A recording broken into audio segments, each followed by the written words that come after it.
Before we jump in, be sure to hit the subscribe button. Listen, this channel is for people who want to have real conversations, no fluff, authentic, where we talk about money, mindset, and relationships and everything else under the sun, as long as it gets back to the money and how we can level up in life. Now, let's be real. Subscribing to this channel helps my content reach more people, which gets me closer to monetization so I can continue to keep giving you high quality content. Now, if you rock with that, be sure to hit the subscribe button as well as the bell notification. Let's get back to the video.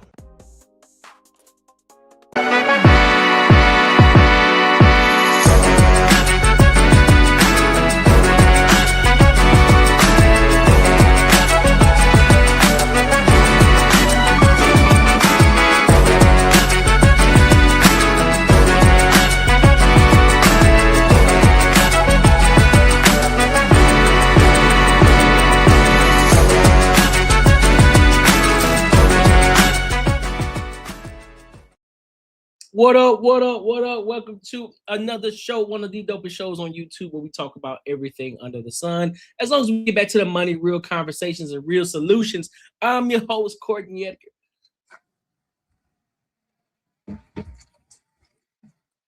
What's good, fam? What's good, fam? How y'all feeling, man? How y'all doing? I'm feeling great. I'm fresh out the gym. Well, fresh out the gym, then the shower. And I had to speed it on up over here. I'm feeling good, man. Your boy was feeling bad this past week. Feeling bad, man. You had to go to the ER and shit. But we back in action, you know, nothing alarming, nothing crazy. We good. We solid. We back on. You know what I'm saying? How y'all feeling today on this weekend? On this pre-Cinco de Mayo weekend. Pre-Cinco de Mayo, because I know Cinco de Mayo is what, Tuesday? So I know a lot of y'all out there getting turned on this Sunday. Y'all getting turned out there on the Sunday. But listen, make sure y'all like, comment, and subscribe for the algorithm. Make sure you hit the bell notification. We got a lot of topics to cover today. Also, before we get into it, I got a question to ask y'all. I want to ask y'all a real deal question.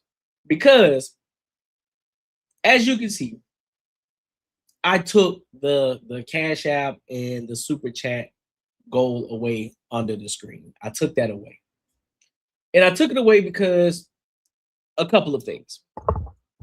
Well, really, it was just one thing.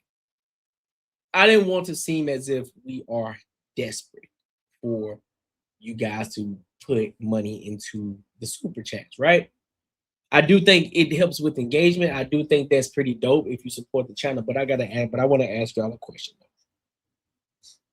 And let me preface it by saying, no, this is not a begging situation. No, this isn't, oh, bro, you just want to get the money.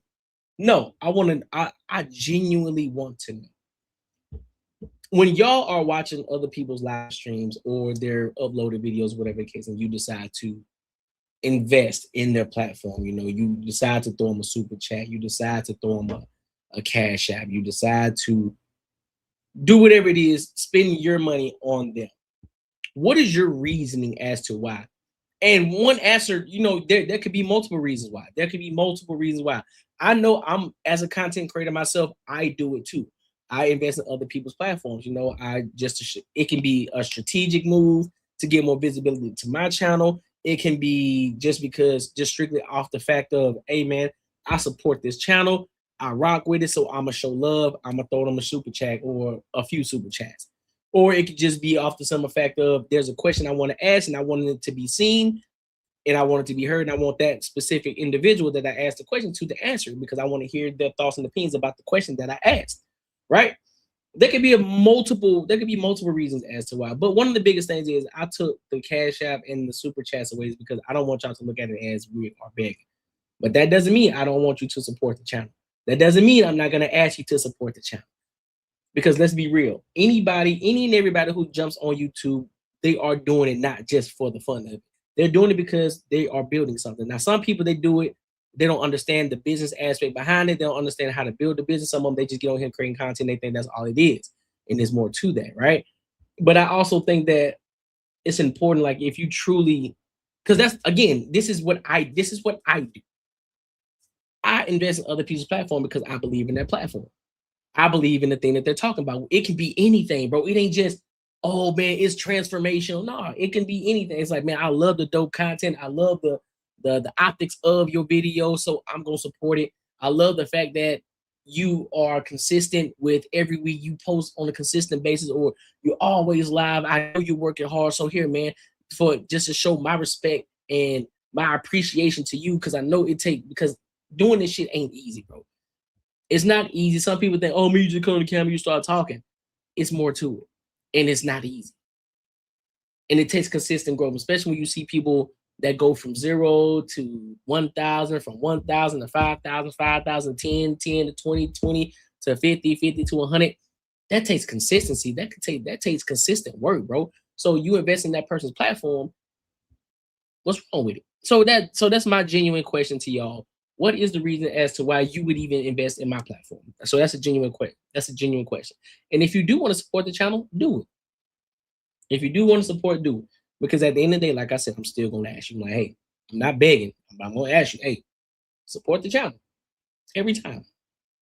But hey, that's just a sidebar. So that's a question. That's just a question. You know what? I need to make that. I want to make that a poll. I should make that a question. Let me see. Before we get started into these topics, y'all, give me a second. Nah, we good. We good on that. So I'm gonna go ahead and get started with these topics. So y'all remember the Meg Thee Stallion and Klay Thompson topic, and then there's one of these shorties who video went viral because she said that nobody knew who Klay Thompson was until Klay Thompson got with Meg, and people were in the uproar like, shorty, is you bugging? So shorty made another video doubling down on what she said. So I'm curious as to what she said. I haven't heard it. I seen it, but I haven't heard it. So I want to listen to it in real time with y'all, and then I'm going to give my thoughts and my opinions. All right? So let's go ahead and rock out.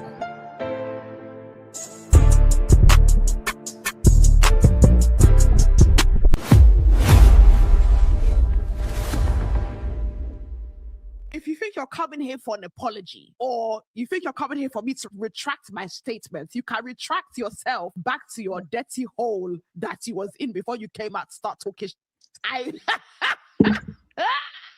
I'm standing 10 toes down. I said what I said, bro. Nene Leakes is more famous than some of your top 10 NBA players currently, because reality TV and music expands to certain realms that, unfortunately for you guys that are in my comments, it doesn't transcend quite the same. People need to understand that outside of America, we don't even know the names of the teams here. Anyways, I decided to do a deep dive because I really don't know anyone that is currently playing in the NBA. So the NBA player rankings, according to The Ringer. So number 1 is Shai Gilgeous-Alexander. I've never heard of this man in my life. And if you've heard of them, guys, comment below. Nikola Jokic. I've never heard of him in my life. Victor Wembanyama. I've never heard of him. Luke Doncic. Never heard of him in my life. Kawhi Leonard. Never heard of him in my life. Anthony Edwards. Never heard of him. I'm going to scroll to find... Oh, Stephen Curry. See, I know Stephen Curry. He's number 11 out of the top 10 men who are currently playing in the NBA. And congratulations to all of you. The NBA and everything you've achieved is phenomenal. I'm sure you're making money. I'm sure you're making your cities proud. But me, as a UK resident, there's only 2 of you I have ever heard of in my life. Guys, don't come for me. First of all, the disrespect is crazy. How you ain't gonna have LeBron James in there? That's crazy. That's crazy work. You understand me? What? Yeah. Man, hell no. That's crazy that you ain't got LeBron James in there. However, that's neither here nor there. I gotta be honest with you. She's right. She's right.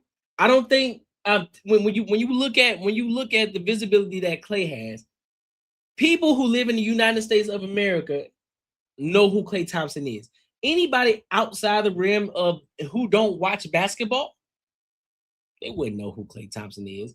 And initially, I can be honest. Initially, when I first saw her first video, I was like, "Who the fuck don't know what you talking about? Don't nobody know Klay Thompson, because I was just thinking just in the box of the United States of America. But when you talk about Meg Thee Stallion, right? She's a universal name. She's a global name. People know her outside of the United States because of tours and different things like that. She being, you know what I'm saying, she get the visibility. It's a fair assessment. So I have to be objective in this, and I have to be honest about it. Yes, she's right.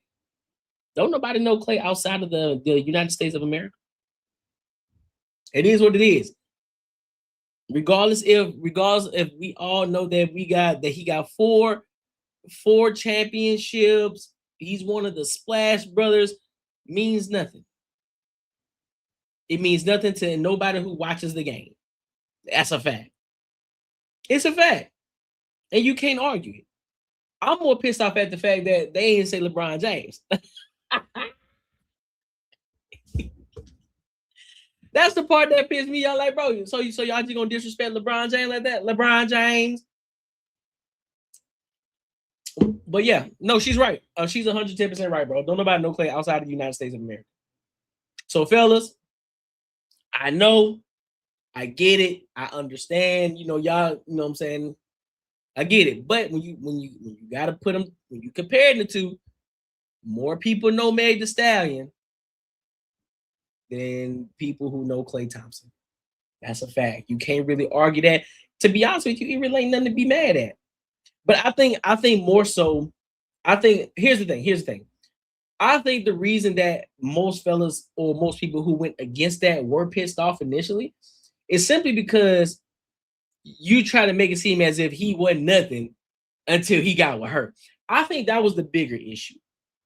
I think that was the bigger issue that most people had. What up, the Battle Zone? That boy done changed that doggone title. I see you, big dog. That profile picture.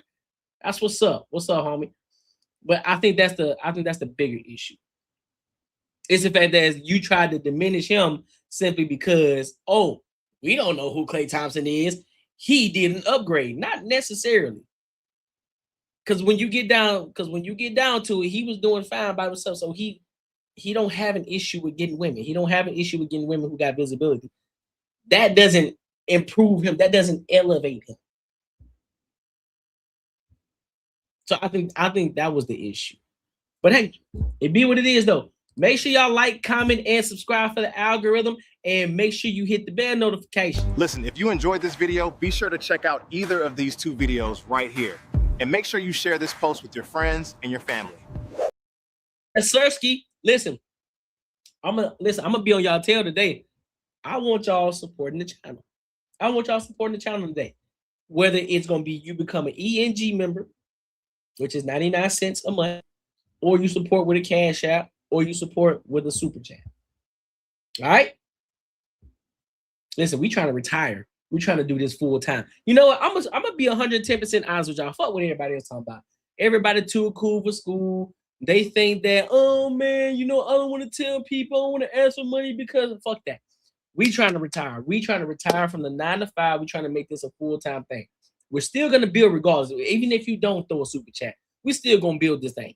We're still building this business because it's a business at the end of the day. This is a production studio, right? We still gonna build this thing. But it does help when y'all do support the channel. In that right? When you go up, when you support the channel in regards to the videos that I uploaded, when you go and hype those videos up, when you share it, when you like it, when you engage with it, when you throw a super chat, when you throw a Cash App, it helps get me closer to that goal of retiring from the 9 to 5 to do this full time. Because once we do this full time, this is gonna be an everyday thing. We're gonna be doing this every day, not 7 days a week. We ain't gonna be doing that, but we're gonna operate it like a company. Monday through Friday. Monday through Friday. That's it. Monday through Friday. Saturday, Sunday gonna be off. So right now, the reason we're doing the weekends, the reason we are doing the weekends right now, is because it's a lot easier, you know, considering the fact of, you know, I go to work during the week. So, but that's the goal. We want to do this full time. So support the retirement fund. So do we want to go to Lexi Brown? Nah, we skip that. I really don't care about talking about that Lexi Brown. Let's go to Erica Kurt. So Erica Kirk had a lot to say in regards to all the backlash that she has been getting since the late Charlie Kirk was assassinated. She's been getting a lot of flack in regards to her becoming a CEO. You know, the white face that Drewski did, and then after the little incident that they had at the Trump speech when the guy came in trying to shoot up the place, people were at her neck about that. You know, Candace Owens on her head. So I want to listen. I want to listen to her and see what she got to say and what her thoughts are in regards to everything that's been going on. All right. So let's go ahead. Let's go ahead and get into it.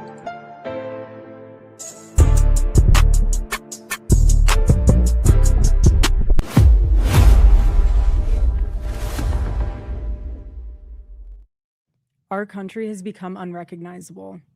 These people have perverted the truth to the point that they motivated the murder of my husband. They have continuously tried to assassinate the president, and anyone who stands in their way is labeled hateful, racist, fascist, and every other trigger word that is grossly dishonest. We want the best for our country. They don't. This is why Charlie started Turning Point USA in the first place. He didn't trust the radicalized liberal teachers.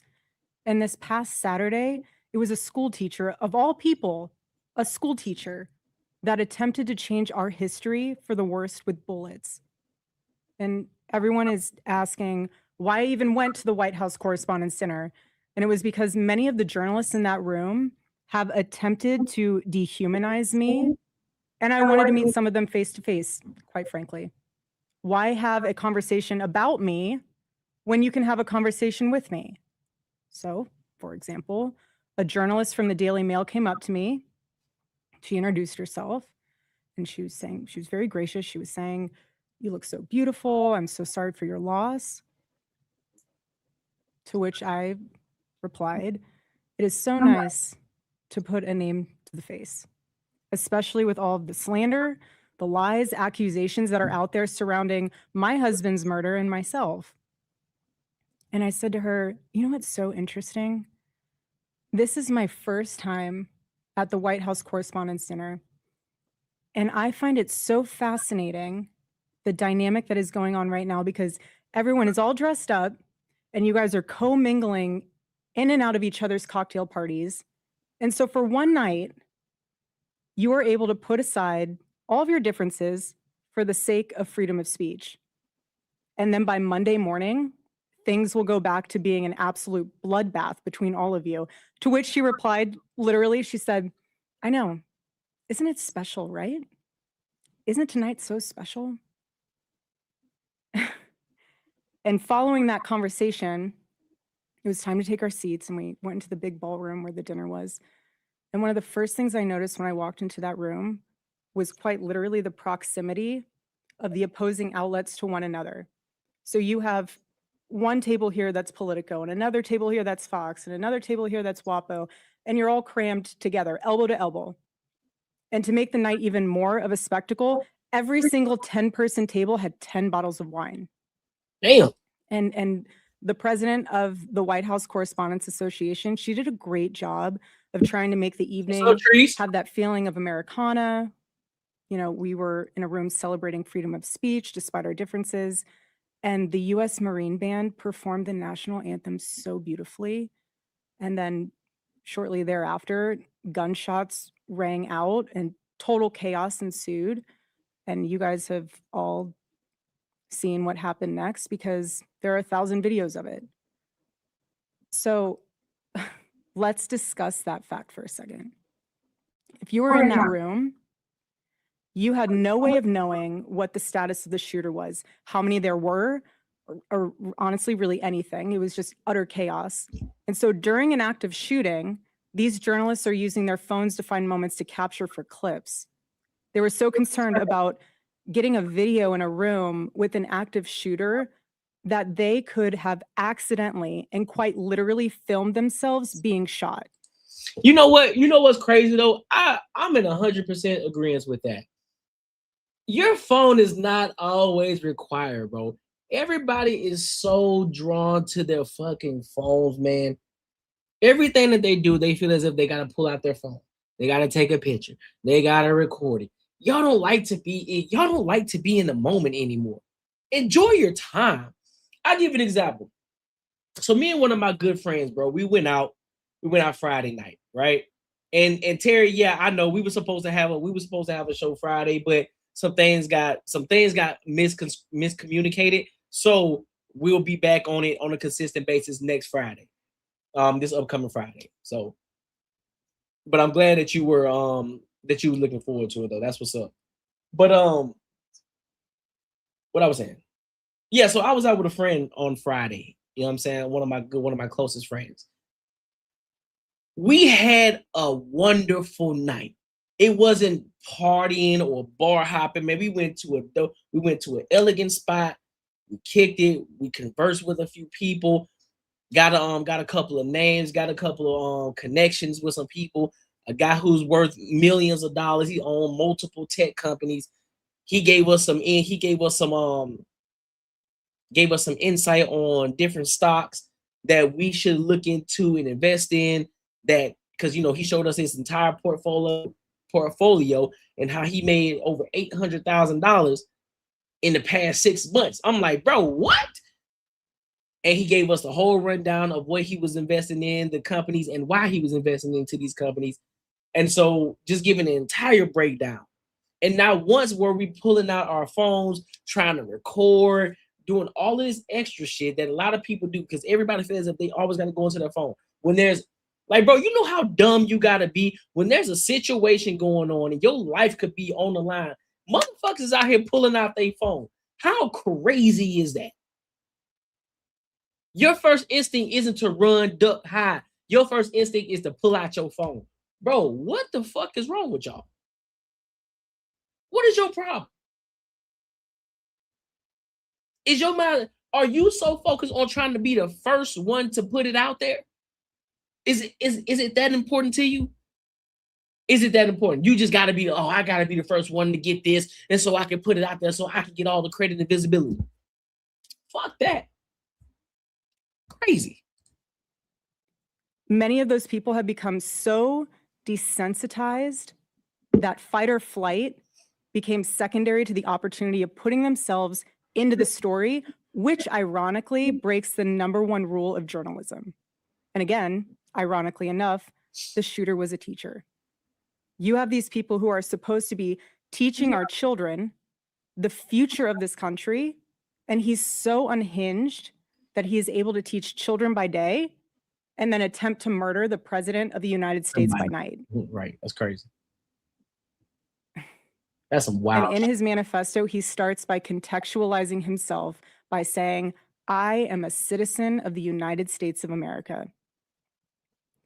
And while we may have big problems with illegal immigration in this country, I have to tell you, we have an even bigger problem when it comes to the systemic indoctrination and radicalization of our own citizens.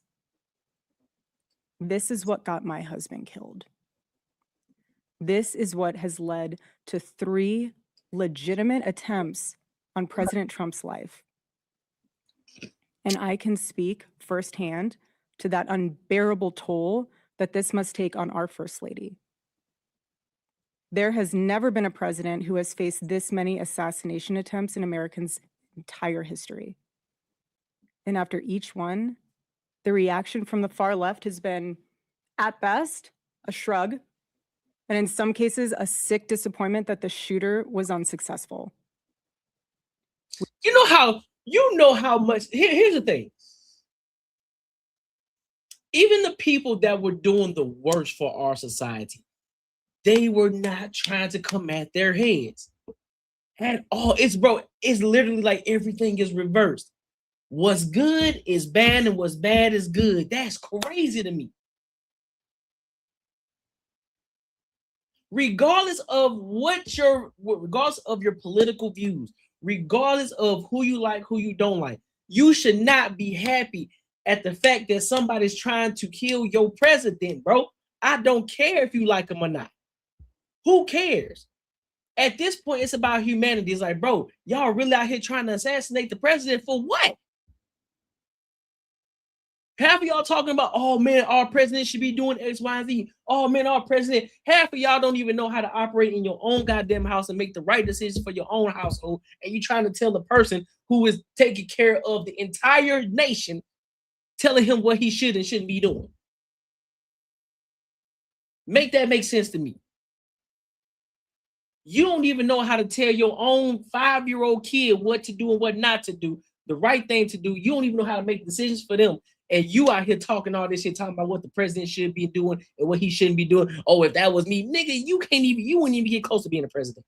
What you talking about? Hell, you can't even get that manager position at that job that you're working at McDonald's. What you talking about?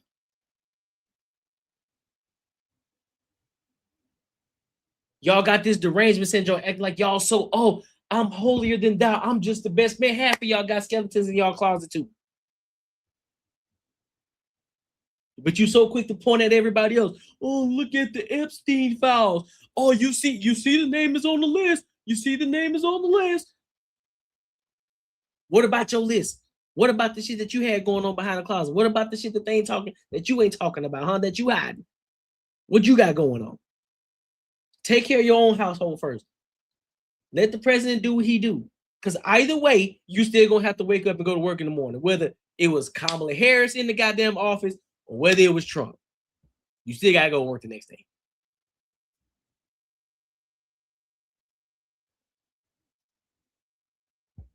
We are all human beings. And if you can just pause and just take a minute and ask yourself, how would you feel if even just one person made cruel jokes about the attempted murder of your loved one? That is what Jimmy Kimmel did to the First Lady. He said that she had the glow of an expected widow. The glow of an expected widow. Just 48 hours before that nightmare almost became a reality. In this culture we're living in, absorbs disagreement as a form of personal betrayal.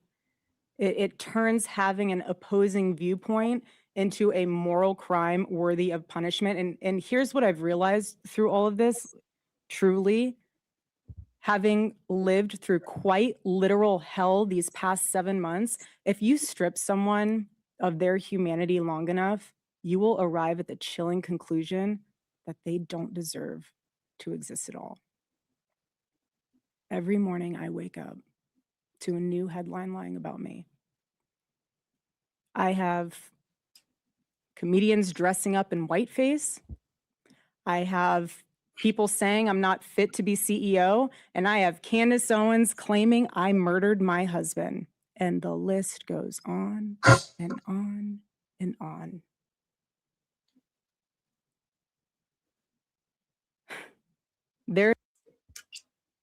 Now, I will say this though, Erica. The Drewski part, I said the Drewski part. The Drewski part, you gotta let that roll off your shoulders. You already know he's a comedian. That's what comedians do.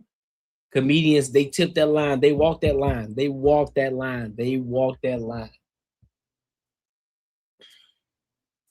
We're not gonna make it a race thing. He's doing white face. He's a comedian. We're not gonna do that. So everything else you've been saying is pretty spot on, but that one, nah, I can't roll with you on that one. There's a serious epidemic of dehumanization plaguing this country. The most unthinkable tragedies have now become commonplace in our daily headlines, and yet the media finds a way to conveniently explain away violence. This is what we're up against. This is what we're up against. What is happening right now is something none of us can afford to ignore.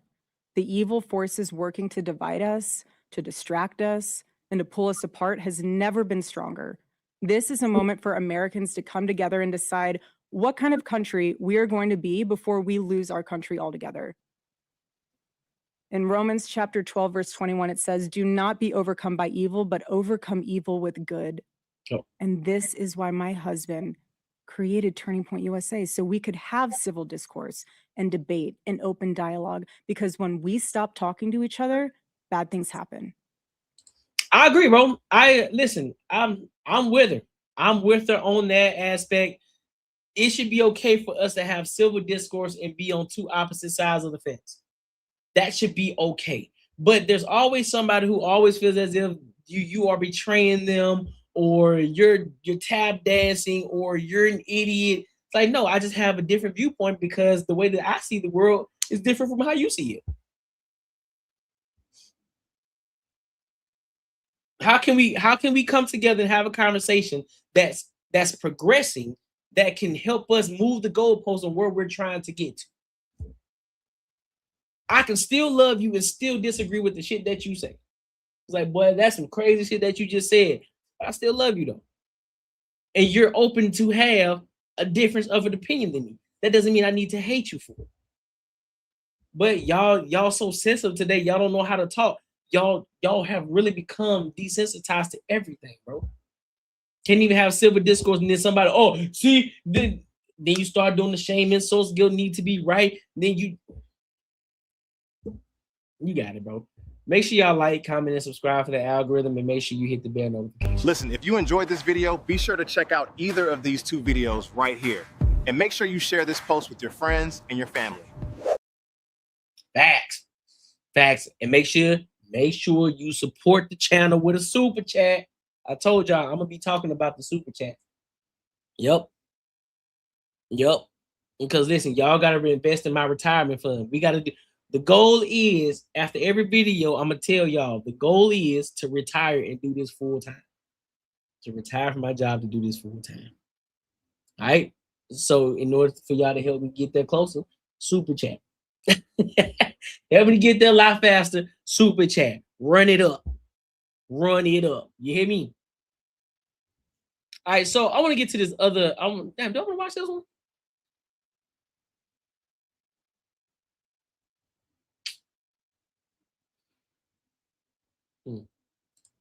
All right, let's talk about this. I want to talk about it. I want to talk about this other topic. This shit kind of crazy. So apparently there's this woman, right? There's this fake realtor that was selling luxury apartments that she don't own herself. How that happened? Don't know. I have no clue at all. But we're gonna get into it and figure out what the hell popped off. So let's go ahead and rock out.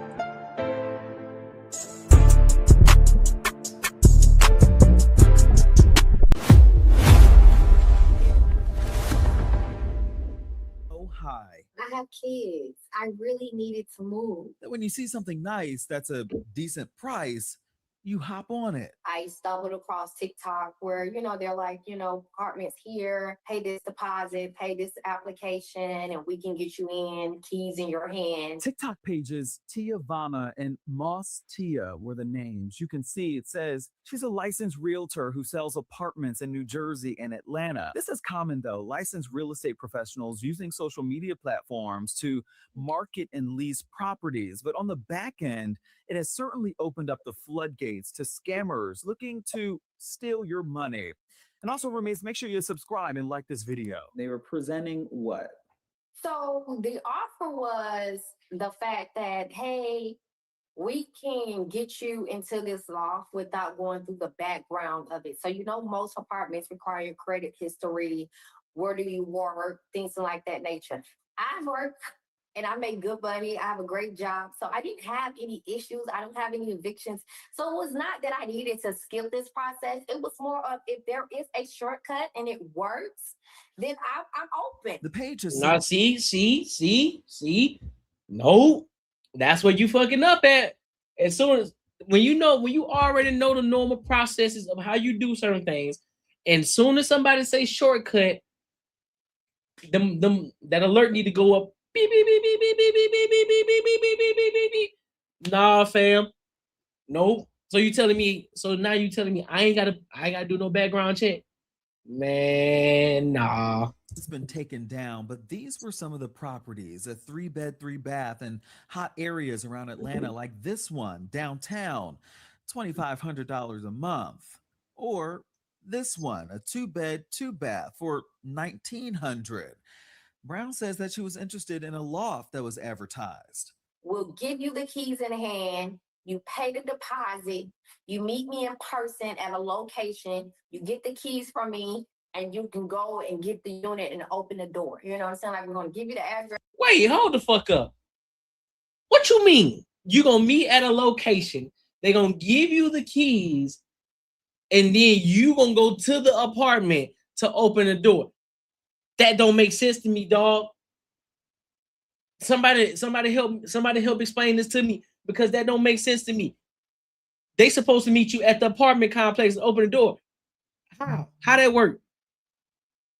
They supposed to be there. They're supposed to be there with you, going through the entire apartment, walking through that bitch to make sure everything is everything. And then once you sign off and say, all right, everything is good, they then give you the key. Pure Brown, what you doing, shorty? And you got to open the door. $500 is all she had to pay to get the keys. Send you a deposit of $500, and I got no proof that you have the unit. So when she started to text back like, baby girl, I do this for a living. I got people waiting in line for this unit. I'm trying to hold the unit for you. So either you going to make your mind up or you not. I kind of was like, all defensive okay, and shit. customer service. Who you talking to? Another red flag, Yep. Zelle would only allow Brown to send $200, flagging the transaction for any amount more than that. Did you eventually send the money to her? Yes, I ended up convincing her because at this point I feel like I was being scammed, but I wasn't for sure. So I convinced her to say, hey, I only got $250. I don't have $500. I got $250. And it was more like bait for me. Because if you are a real person and this is a real unit, you're not going to take my $250. You know what I'm saying? Because you know your price is your price. We can't tell nobody what their price is. So I was expecting her to say, no, I can't take the $250, gotta be $5. But she came back and said, I'll take the $250. And when you get the keys, are you willing to give me the other $250? And I said, okay, that's a better deal. I can do that. I can give you $250, and then when I get the keys, I give you the other $250. So that's what we agreed on. She sent her Zelle. Me being who I am, I'm going to Google that Zelle, because one thing about Zelle, it ain't going to lie. It ain't going to lie about that first name and that last name. It's going to tell the truth. So I Googled the Zelle, and it came up immediately. She was arrested years ago for fraud. Her name, Jakira Hester. Everybody knows if you're going to be a scammer in Atlanta, do not use her real name. This girl had me to Zelle her some money using her real name. So I took that, and then I Googled it, and then your whole mug shot come up. Look at this, y'all. But yes, she's the girl that's on TikTok going back to you. Here's her page. Because what I don't do is play games. You play with the wrong one. I don't even care about the little $200. That's nothing to a big short. Brown says, though, she was optimistic because she like the dog's faces look good with it. That it was the same Jakira Hester that she was speaking to. How many people have this name? Could I have the wrong person? Is Google giving me something that's on somebody else? I've never seen the person, so I couldn't identify if they were talking about the person that I'm talking to right now. So when I sent the $250, I asked her, did she get it? She said, yeah, I got it. Give me a moment. I'm finna process your application. My head, I've never gave you no information to process. So what application? No phone number, no email, no That's crazy. name, no social, no previous addresses. No, nothing. So when it was time to meet at a location to retrieve the keys, Hester went silent for hours. She wrote back and was like, I was there. You're not my only customer. You got to give me time. I was coming. Now I can't give you the key. You didn't give me the rest of the money. I can't give you the key. And I'm like, oh, okay, well, you can just send the money back. I just sent it, so you can just send it back. And we can just let it go. Oh, I have a non-refundable policy. You wasted my time. You knew you didn't want the unit in the first place. I'm like, but I came. I met you at the address that you sent me, and you wasn't there. So what are you talking about? So she never gave me my money back. And that's when I made my story on TikTok. Look at the messages before she get up here and try to say that's not what happened. Baby, do not for her. She is a motherfucking scammer. Shorty went missing in everything. And it didn't take long for others to catch on. It's my home. This is my home. It is a condo and I own it. This woman saw that the same loft that was advertised for rent was actually her condo that she lives in currently. Do you want to see it? Yep. That's the exact same place, same light fixture, same pole, same double windows. Every single unit in this building is different. So that is not for rent. It's my house that I currently own. She said she messaged this Tia directly. I said, this is my loft I purchased, not understanding why you're texting me because you just posted a video of my house saying it's for rent. It very much is not. A house and an apartment is two different things. For one, secondly, I don't care where you live. I didn't ask. It's not your house. But what she didn't know at the time is that Hester was also But the audacity of these scammers, boy, they got the audacity to be getting the attitude too when you get caught up in your bullshit. Boy, man, listen.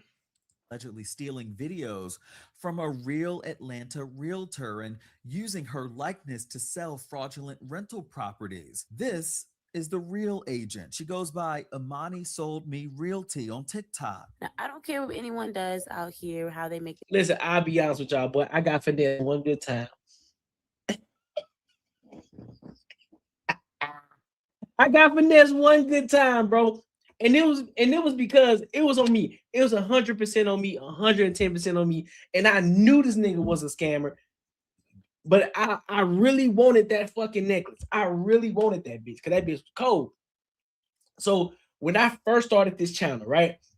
I think I was about 200 in. I think I was about 200 some subscribers in. And I was interviewing one of the Pop the Balloon chicks, right? I think her name was Renee. I think her name was Renee. She lived out here in Arizona. And so she was telling me about this guy who was doing her a necklace for her. I was like, oh shit, bet. I said shit, because I wouldn't mind giving me a necklace, you know what I'm saying? Give me a personalized custom necklace. So Buddy ended up hitting, so she sent me his information. I went over there to him. I said, hey man, your girl Renee sent me over here to you. You know what I mean? You know what I'm saying? So I'm trying to give me a custom necklace. So we did all that with talk about it, say, all right, what you want, you know what I'm saying? Everything was good at first. Everything was good at first. And he was like, listen, bro, all you gotta do is send me a deposit of $200. And once you send me the $200 deposit, what I'm gonna do is I'll go ahead and have everything drawn up for you. You know what I'm saying? And then I'll send it off to my jeweler so he can go ahead and create the necklace so that way you can get it, boom, and send it over to you. You don't gotta worry about anything else. You just gotta pay the $200. I cover everything else. So in this, I'm like, interesting. I'm like, either this nigga, either the way that his methods is, he got it on lock, or that necklace cheap as shit. But neither here nor there, I'm like, all right, it is what it is. It's a dope necklace anyway. So about a week or so passed by, because he told me he's like, it's gonna take a couple weeks for them to me to send that shit off, so him to do the necklace. I'm like, I bet. So a week passed. This nigga sent me a message. He says, hey, yo, bro, you know what I'm saying? I'm kind of low on funds because, you know, I've been paying so many different people. You know, is it cool if you send me over another $100? I'm like, nah. I'm not sending you $100. Like, then guess what? This nigga tried to gaslight me. This nigga said, wow, so you ain't gonna send me another $100? I'm like, for what? I said, based off of the contract, and then mind you, he had it all, he had a contract and everything. I scanned, I'm like, all right, everything look legit on this bitch. Man, this nigga here, he said, wow, so you ain't gonna send me. I said, well, I'm gonna send you $100 for. I said, based off of what you said all I need to send you was the $250, and I don't gotta do nothing else. Cause I even doubled down and asked, I said, are you sure? I said, there ain't gonna be no extra cost, no extra fees, no nothing. No, bro, you good. Everything is taken care of. Bet. And so I told him that. He was like, but see, that's what I'm saying, bro. Like, so you ain't gonna help somebody out, bro. That's just out the kindness of your heart, bro. Like, you should be like that because I'm doing something for you. You know what I'm saying? I'm taking all the hit here. I'm taking all the money here. And you tell me you can't send me $100. I'm like, nigga, I'm not finna send you $100. I don't give a fuck what you talking about. I don't give a fuck what you talking about with your kid. I said, that sounds like bad management, financial management on your behalf. That ain't my problem. That's your problem to solve, not mine. And I'm not going to send you another $100. What I want is my necklace. So going back and forth for a minute. So I said, listen, bro, don't text me, don't message me again until I get my necklace. So he messaged me about a week after that, sends me a picture of the fucking necklace. I'm like, oh, that shit dope. Hell yeah. So this is when I knew this nigga was scamming. Well, that was strike one when he told me to send him an extra $100. The second one was when this nigga said, all right, man, so I got it. I got the necklace and shit, and it should be here. It should be here at my crib within a couple of days. And then after the couple of days, I better send it to you. Man, check this out. This nigga send the picture. After he send the picture, he messages me and says, hey man, I still ain't got it yet. Something going on over there with the custom guy. They ain't made your necklace yet. I'm like, wow. I'm like, what you mean? He's like, so me, I'm just being patient. I'm like, all right, bro. He's like, give me about another week. I'm like, all right, bet. So another week passed by. I hit him up. I said, hey man, what's the verdict? All right, man, they should be sending it to me right now. They send it to me. It'll be here in a couple of days. And then once they get it, I'll send it to you. I'm like, how you gonna send it to me? But I'm thinking that in my head. I'm like, all right. So I'm like, hey, bro, did the necklace come in? Like, yeah, bro. And look, it was crazy. I don't know how the fuck he did it. This nigga had the whole picture. He showed me a video of it. I'm like, how the fuck you doing this? I'm not understanding. Did the whole thing. Then he sent me. Then next time I'm like, all right, bro, I'm about to go ahead and send it off. So I'm like, how you gonna send it to me when you ain't got my address? Well, give me your address. So I gave him a P.O. box number. And I kept asking, hey, bro, so a couple days passed, like, hey, did you send it? Nah, I ain't get a chance to send it yet, man. You know what I'm saying? Because I still got a lot of things going on. I'm trying to pay some things off. And I'm like, bro, that ain't got nothing to do with me, dog. He's like, look, if you send me $60, you know what I'm saying? I can go ahead and express it to you if you just send me the 60. I'm like, bro, I'm not sending you no more money, dog. Stop asking me for money. I'm not sending you no more money. You said you got to hold your end of the bargain. You claim to be a legit business. So do your fucking job. Do what you're supposed to do. You said you do this, hold your end of the bargain. I held mine. I gave you the $200 like I was supposed to. And now I've been waiting for you patiently. So send me my shit. Man, this nigga went on this whole little diatribe talking about his kids and all this shit. I said, listen, bro. I said, at this point, I don't even want the necklace no more, bro. Send me my $200 back. Well, if you want the $200, all you gotta do is go back and request some fraud shit in your bank. And he's like, no, you know what? Fuck it, man. I'm tired of dealing with y'all black people anyway, man. You know what I'm saying? See, that's what I'm saying, bro. I can't work with black people. I'm like, I bet. I'm like, that's what's up. Send me my money back. I'm gonna send you your money, bro. And so now I gotta go back because now I gotta go sell the chain. I gotta go sell the necklace. I gotta go do this in order to get that money back from all the money that I lost because you ain't want to see me $6. So you telling me that because you got bad management skills, because you got bad financial management skills, I gotta suffer and not get my money back because I gotta wait on you to sell my necklace that I purchased that you supposed to be sending to me because I ain't send you $60. Now you gotta go sell it to get the money back to send me the money. I said, bro, you know what, bro? Don't even worry about it, bro. I said, don't even worry about it. I said, you were scamming. I said, you were scamming ass nigga. And then so I solidified it with other people that he was posting to. I hit them. I said, hey man, did that nigga ever send you your necklace? Like, nah, that nigga never sent me on the message.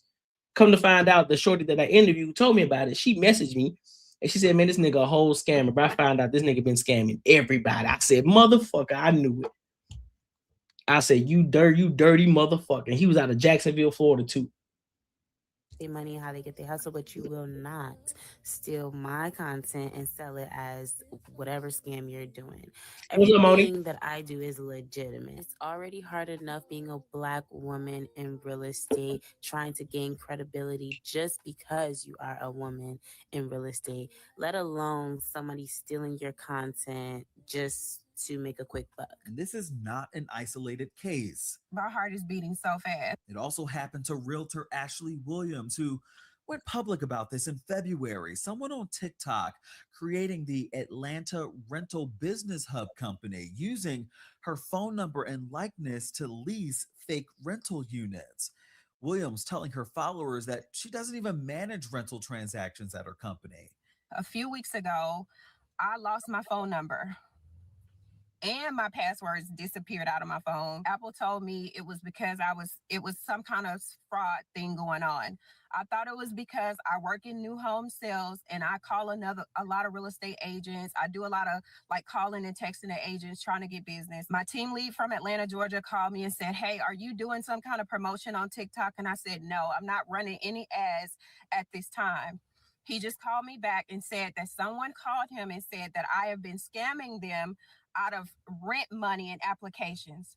My name is Ashley P. Williams. I am not working with renters. I am not taking any applications.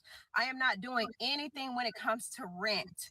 I do not want to lose my real estate license. I do not want to be in trouble because of a scam. She told local media outlets that she filed a police report with Atlanta police, but they said that there wasn't enough evidence to pursue the case because they cited it wasn't clear where the alleged identity fraud took place. Please help me. It was only after the news got involved that TikTok took the page down. They originally told her it didn't violate their community guidelines. And for the people who are being scammed, I hope you do your due diligence in the future. I'm so sorry that this is happening to you. Which is why we wanted to sit down with licensed real estate broker Curtis Russell. He's president and co-owner of Great Homes Atlanta. What is your response to David Ruffin this has issue in Atlanta? I mean, things happen all the time in Atlanta, but this is to the extreme. It's really sad and it's really disappointing. Overall, the fact that people are losing money because of this on one side, if you're the customer, but then on the other side, as the licensed agent or broker, you're having your image, your reputation kind of played with. And people don't know who you are, if it's really you, if it's not you. And so think about the damage I appreciate you, that does Terry. to a professional trying to now recover their name, their reputation from something that they had nothing to do with. Curtis, say I'm someone who it happened to you too? Affordable apartment. You know, rent is not getting any lower here in Atlanta. And this kind of post advertisement is enticing to me because, you know, when you see a 2-bedroom, 2-bath in Buckhead for $1,500, you want to jump on that as quickly as possible. And that's what a lot of people are doing. What can I do to protect myself in a situation like this? Well, I would say, as my mother always told me, if it looks too good to be true, it probably is. Mm-hmm. But I think practically speaking, there are tools that a customer has to verify, if not just the information, but the person that is marketing the information. Listen, man, just be vigilant. Go with your first instincts, go with your gut. If that shit seem like a scam, don't even go with it, bro. Don't try to see it through. And I'm good, bro. This don't seem right to me. And especially when they give you a reaction with an attitude, like, nah, bro, you scamming. Because if you claim to be a business and you decide you want to get an attitude with me because I decided not to go with you or I decided not to invest in your business, nah, I'm good on it. Because you definitely done rub me the wrong way. Like, what you getting an attitude for? You asking for my money. So how you gonna get mad because I don't want to give you my money? Make that shit make sense to me. Because a person who's truly operating the business, they're not gonna get an attitude. They're not gonna get offended by it. They're probably gonna agree with you. Listen, I understand because I know there's a lot of people out here who claim to be something that they're not. And, I know it's really frustrating, but here's why. And then because you give them that reassurance and then you show them like, listen, this is why I know that I'm legit because X, Y, and Z, here are my results.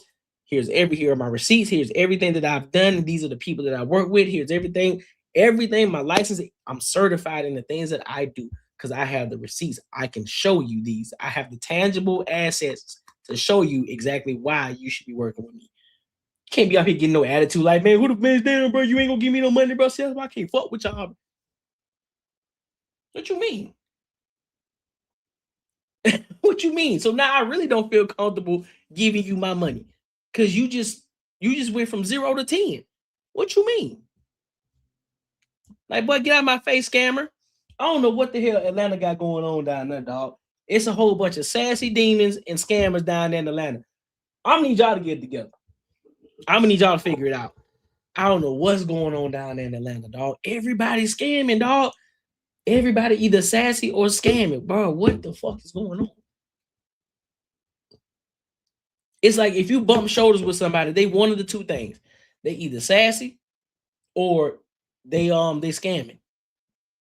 Very rare would you bump into somebody and be like, oh shit, this is a legit person. Like this person's straight. Damn, bro. What the fuck y'all got going on, man? Y'all need to figure that shit out. Real talk.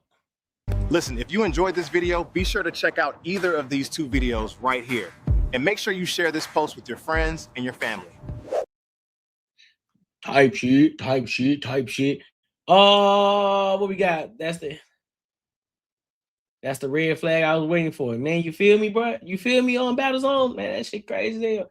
Listen, man, make sure you like, comment, and subscribe for the algorithm. Make sure you hit the bell notification. Make sure you support the channel too. Make sure you support the retirement fund. I told y'all, I'm gonna tell y'all this after every video that we watch. I'm gonna tell y'all support this retirement fund. We trying to do this full time. We trying to go from the 9 to 5 and making this part-time job here, because I'm calling this a career. We're making it. The goal is to make this a full-time thing. Y'all gotta retire me from my 9 to 5, bro. So y'all help me do that by helping me catapult by going into the super chats. I'm being honest. Listen, I'm gonna be honest with y'all. I'm not too cool for school. I'm not gonna be the one that's gonna be like, man, damn, bro, like, nah, bro, like, you ain't gotta do that for you. Don't. I'm not gonna beg you. I'm gonna be honest with you. I'm not gonna beg you. It's always appreciated, but I'm just letting y'all know the truth. I want to retire from the 9 to 5, and so I want to make this a full-time thing that I want to do from Monday to Friday. You know what I mean? So in order for me to do that, continue to support the channel. And that means not just super chats, which, I love the super chats, by the way, but not just super chats, making sure that you're engaging with my uploaded videos, you hyping those videos up, you sharing those videos, that helps me continue to get in the algorithm, you know what I'm saying? So my page can blow up, more views, etc., etc., etc. But for right now, support the channel with a super chat. Feel me? All right. So let's go to Stephen A. Smith, man. He was on Cam Newton's channel.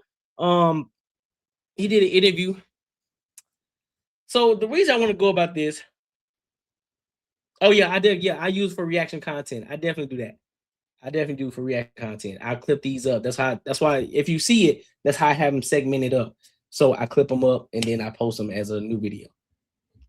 What we got? So the things I'm doing in between, like right now, I don't clip that in the video. So this is we just kicking it. Ooh, so Stephen A. Smith. Let's get into Stephen A. Smith. So there's two videos I want to watch. So this segment here is going to be a little bit longer. So I might be doing two clip videos on Stephen A. Smith. There's two parts that I want to address. And this part here that I'm going to address is pretty much the headline that I used for the live stream. And then there's another part where he was talking about LeBron James. And so I want to address both of those. So I want to get into this first one first, and then I'll give my thoughts and my opinions on it. So let's go ahead and rock out, my good people. And also, like I said, super chat it up. Let's run those numbers up. All right, let's get to it.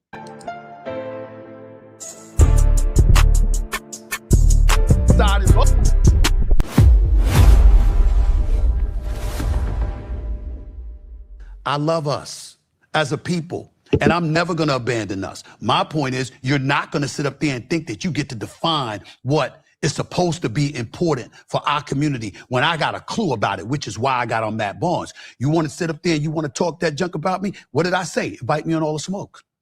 You, Steven Jackson, you want to chirp? Invite me on. I dare you. I dare you. Let's talk issues. Don't give me emotion. In sports or just... I'm talking about all of it. And everything. Because, see, I got facts. You telling me what you feel. I got facts. Me as a sports reporter, me as a commentator, what I've done for the black community, the sacrifices that I've made, the battles that I've fought. I'm not trying to sit here and tell you that I got people hired or whatever. Does Cam get hired without me, though? No. See what I'm saying? No. There's a whole bunch of people that get. Now, mind you, I didn't have to decide and vote. But had I voted no, it wouldn't have happened. That's fine. You understand? When it's a Kerry Champion or it's Jamel Hill or whatever, no, but respect for them. Jamel Hill is an outstanding reporter and a good person. I like Jamel. And guess what? Regardless of how Kerry tried to come at me or whatever, I got love for Kerry. I ain't got nothing negative to say about her, but I'm just making the point. I got you. This notion that I'm tired of folks allowing these people to talk. You know what a question that I would like people to ask? This is a question I would like people to ask. And I'm not talking about Whitlock because I will never show up anywhere with his fat ass. That would never happen.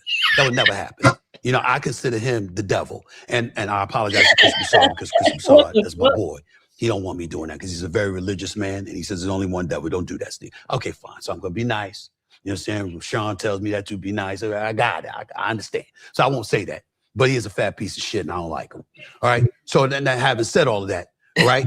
What I'm saying to you is, with that being said, outside of him, all of these people that come and sit down and talk amongst all of y'all, have you noticed they don't do that shit to my face? Have you noticed they haven't invited me on? Matt Barnes, and I shouldn't use him as an example because we good and I don't have anything against him, but I got so much respect for him, I mean it this way. If you talking, because he's a brilliant brother, right? And you know shit, right? Well, how come you didn't invite me on All the Smoke? You got a problem with my issues? What issues? How come you didn't do that? Look, listen, Draymond Green has complained about me in the past.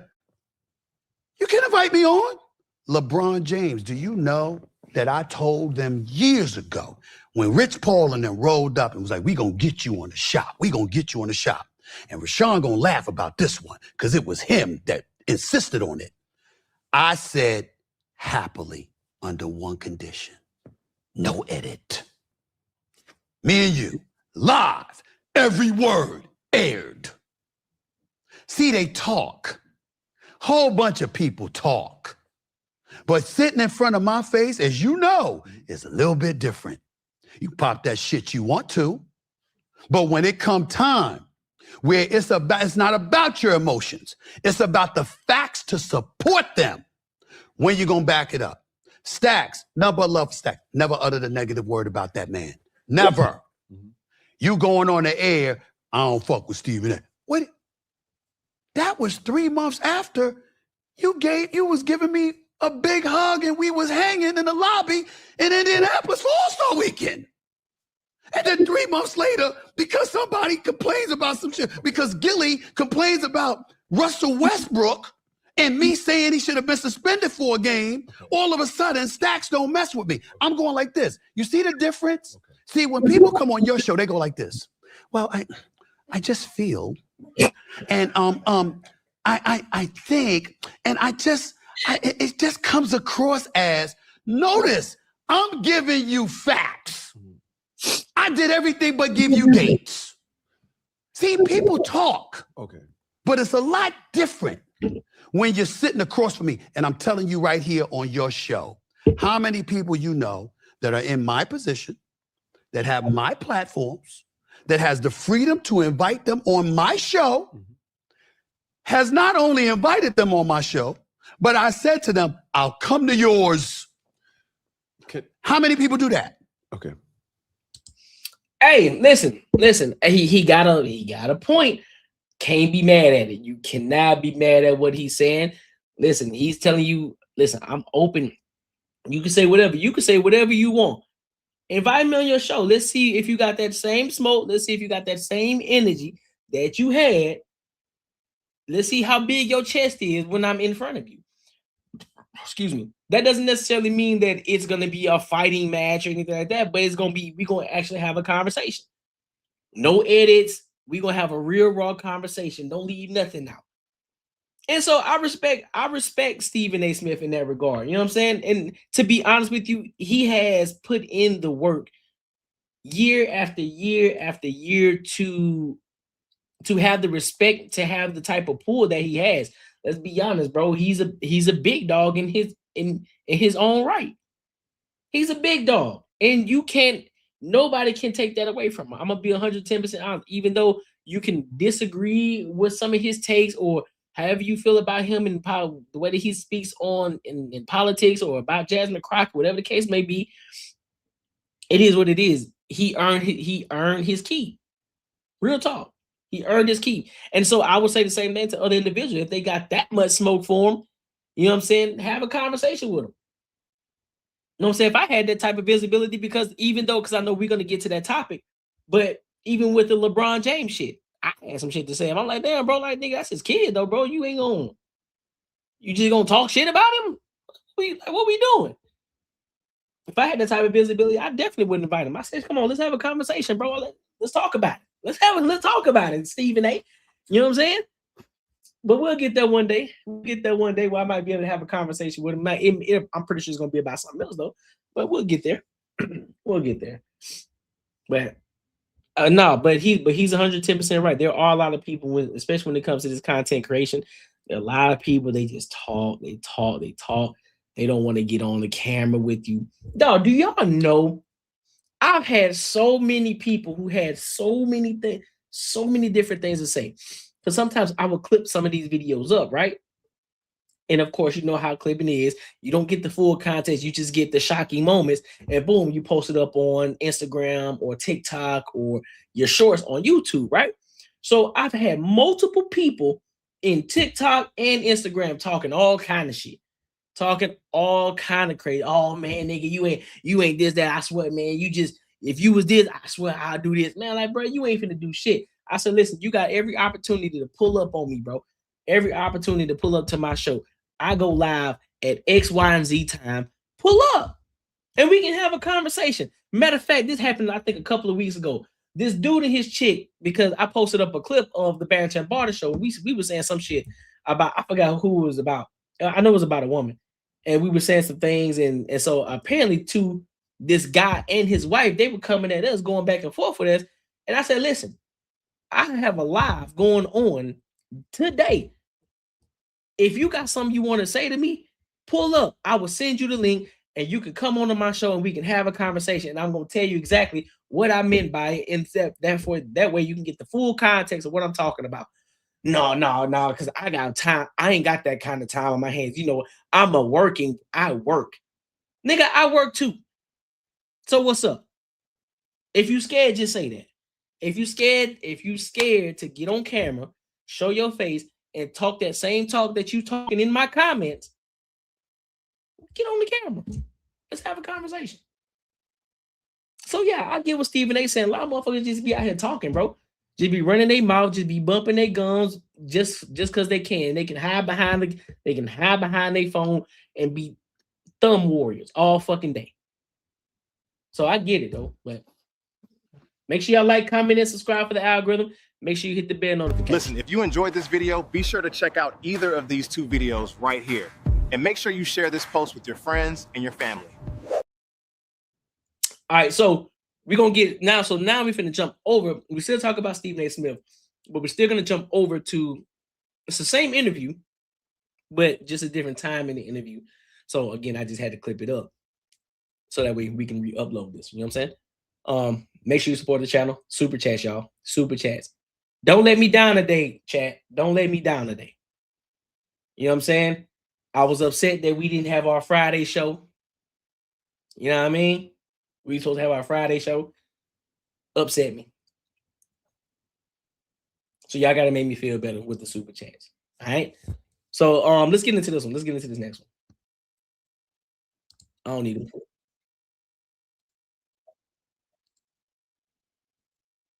But it wasn't because he went on Pat McAfee's show. It was because he went on there to insult me. LeBron don't do that. LeBron don't do that. But do you see why though? Because the timeline of everything, this is something that I actually, I mean, it was in the zeitgeist. I mean, it'd be hard not to understand being a sports fan. Right. That was during the time where, okay, the 7 p.m. in Brooklyn happened. Then No. With me? Was that before? No. The 7 p.m. with Brooklyn was like damn near a year later. Oh, yeah. I mean, a month later, rather. It was months later. A year. So absolutely. So that happened first. That happened first, yes. Yeah. So did that ignite the reaction Oh, hell yeah. Hell yeah. Contrary to popular belief, I might react to what somebody says or does as it relates to me or the industry, but it truly isn't personal. I'm just like, yo, I feel a certain way about this particular subject. It's never about the person until that day. That day, when that man went on Pat McAfee, just to disrespect me, that forever changed. All the people that you see here with me tonight, along with countless other people, they all tried to talk me out of it, every one of them. Fuck that. It don't matter. I didn't give a damn what anybody said, and I still don't. And I meant what I said. Every word you see, when I came at it, it was like, yo, Was it not personal? Oh, it was. That was personal. Okay. Because it was like, no, you didn't do that shit. You gonna go on national television just to disrespect me over something that I don't believe I did. To roll up on me courtside at a game and to roll up on me like that, that was bad enough. But then to go on the show that comes on after me, to fly into Indy, to drive damn near an hour to the studio, to sit in there for a couple of hours just to talk shit about me. Nah, bro. No, that was not going to stand. And be very, very clear. Nobody at ESPN liked it. They didn't want that. My exact words were, move out the way. I don't want to hear it. I'm not listening to anybody. This is mine. Right here. His ass is mine. I'm not having that because it was unnecessary. It was unfair. And I have facts to back it up. I'm fine now because time heals all wounds. 58 years old. Life is kind of good. I'm good. You know what I'm saying? Right. And he's too important to the game for me to allow whatever animus we feel towards one another to get in the way of my professionalism. And then, in the aftermath of that, as time went on, I started thinking about, man, fuck Stephen A. Don't think about me. He's too important to the culture. He's too important to so many people that he's done so much for. I'm not going to focus on me. I'm going to focus. But in that moment, Bronny was in high school. I got a crib in LA, right down the road. I never went to watch him because I thought it would be unfair to LeBron James and his family if I walked into a gym to watch Bronny, because I knew that if I walked into the gym, that everybody would be asking me, what do you see? And I knew I would have had to tell the truth, whatever that truth was based on what I saw. But some would say that actions from LeBron and team. What team? Like his team. Like the support system. Okay. Right? That everything was agitated because of your report of Bronny, which makes it personal for him. Okay. You know what I'm saying? Like if somebody were to attack your dad, right? That would be a problem. So when he and I don't know what was said when I see videos, I see pictures of when he came to you at the game, and then even there were discussions during the Pat McAfee show about Bronny. That's him as a father, though. Here's what the deal is. I'm gonna give you the whole lowdown one more time. All right, much against the interest of my publicist and all that. I don't care. Okay, I'm just gonna give it to you and tell you the truth. Bronny was in high school. I never covered him. Bronny goes to USC. I say nothing. He develops the heart ailment. I'm on national TV. God bless him and his family. I hope he's okay. Nothing else matters. Bronny declares for the draft. Congratulations, go for it. Shit, why should he go to the G League or whatever? Oh, Stephen A., but you know, that's his son. I mean, he ain't earning his way. Bump that. With what LeBron has done for the league, I don't care. We all support it. Let him get drafted by the Lakers. He comes into the NBA. We say nothing. Okay? Opening night. The Griffies, junior and senior, baseball. Right. They're in attendance because it's a father-son thing. Stephen A. Smith is sitting behind courtside on the baseline at the Lakers game, standing up applauding. It's a great, great moment. My thinking was, now you're going to be in the G League, working on your skills to get yourself ready. That's not what happened. Cool. I never opened my mouth until he was in the G League one night. And then the next night, he in the game in the first quarter, guarding Tyrese Maxey. And I said, well, wait a minute. Now we got a problem. Because he ain't ready for that. And you as his dad, being on the Mount Rushmore of basketball, who is a basketball savant, one of the most brilliant minds we've ever seen in the game of basketball, knows this better than us. So when you put him in that position, now you're doing two things. This is where the rubber meets the road right here, Stephen A. When you prefaced it as a father, you're going against it in the sense of this. That's the problem. Everything that you said up to that point, I ain't got nothing for you. But as soon as you get to the point of as a father, so now you're questioning me as a father and my decision-making skills. Because yeah, you could have left that listen, bro, as a guy who has the highest IQ, guy that's on the Mount Rushmore, the guy who's been doing it for 20 plus years and still doing it to this day.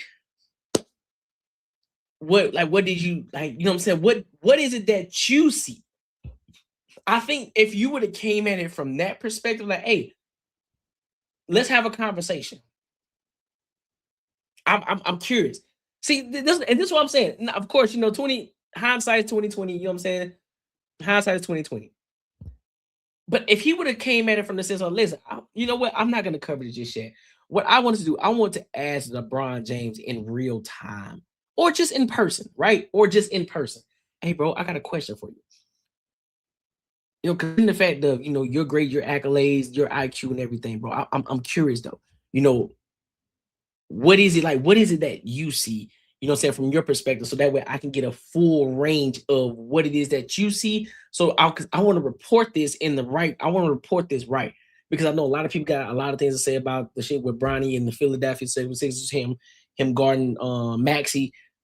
I want to know what is it that we see that y'all see that we may be missing.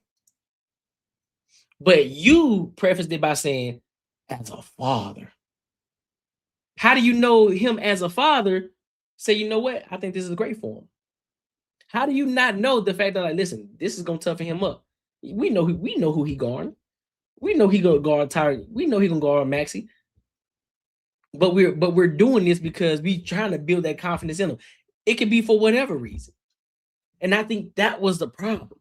You said as a father, you're questioning his ability as a father, his decision-making skills as a father, not as a hooper, not as a coach, as a father, bro. That's where you're missing it. That's the only thing that you're missing. Everything else, I ain't got nothing else to say. Number one. But do you not know, can you agree that it's still a sensitive topic? Yes. But what I'm saying is, here's the sensitive part that he's missing. You're on a public platform and essentially you're asking us not to do our job. Okay. Because we got to cover him now. You see what I'm saying? Yeah. And so because we got to cover him, all right? No matter what the relationship is. No matter what we got to cover him. So it's like, you're essentially asking us not to do our job. No. And you deserve a lot if you LeBron. You don't deserve that. You don't deserve us to turn a blind eye and a deaf ear to our responsibilities as professional reporters covering the sport. You don't do that. So what I was saying is, when I said as a father, which is what got Draymond Green in an uproar and other people, I wasn't talking about literally, you just as far. I'm like, it's you. But you saying it's you, but you still don't understand it in that time and moment because the decision was made. You said as a father, bro. If you just would have said if you would have said, listen, as a basketball player, as one of the greatest basketball players to ever do it on the court, what is it that you saw? You could have covered it, but when you say as a father, because you have never said that in any aspect. So because it seems like a personal attack, bro, that's what you're missing in Stephen A. That's the only thing that you're missing. That's the only thing. Everything else, you're valid. Everything else is valid. You're just missing it on that point, dog. You know the attention you automatically are going to bring to him. So to combine that with putting him in that predicament, you're asking us not to cover the sport. That's pushing it. No. So when I was talking about as a father, I wasn't talking about Bronny. I was like, forget him. He's going to be all right. I believe he's going to be a good NBA player someday. I really believe in Bronny. I think he's got potential. Me too. But I was saying to LeBron, you know better because you know what we got to do. No, I believe. That's fair. That's true. All is fair. You cover Bronny. Yes, do it. Do what you got to do. You know what I'm saying? Criticize, do whatever it is that you do. But when you start to throw in as a father, that changes the entire dynamic. Nobody's telling him not to cover. We already know what comes with that. We already know what comes with that territory. We already know that Stephen A was gonna cover him. That's not the problem that's being had here. It's when you preface it as a father. Don't do that. Don't do that. We just cover him how you cover everything else. Don't bring the relationship as the father-son said. Don't do that. Don't do that. Why are you doing that? That's what I meant when I said as a father. If you have a problem, as I said, and this is why Rich Paul and I don't particularly speak much or anything like that, but I always have respect for Rich Paul. And this typifies why. He waited a couple of days after the whole me and LeBron. But you see what I'm saying? I believe he don't know that. Stephen A didn't know that. Because he don't know what LeBron was thinking. What if LeBron say he is ready? So we got to put him out there with the Sharks. Just because we as the viewers, as the consumers of the game, look at it as, oh, I don't think he's ready. He probably already seen it. He practices with his son. He's around his son all the time. He would know better than any of us if his son is ready or not. He would know that. So do we not have the confidence enough to say, you know what? In his head, he probably made the right decision.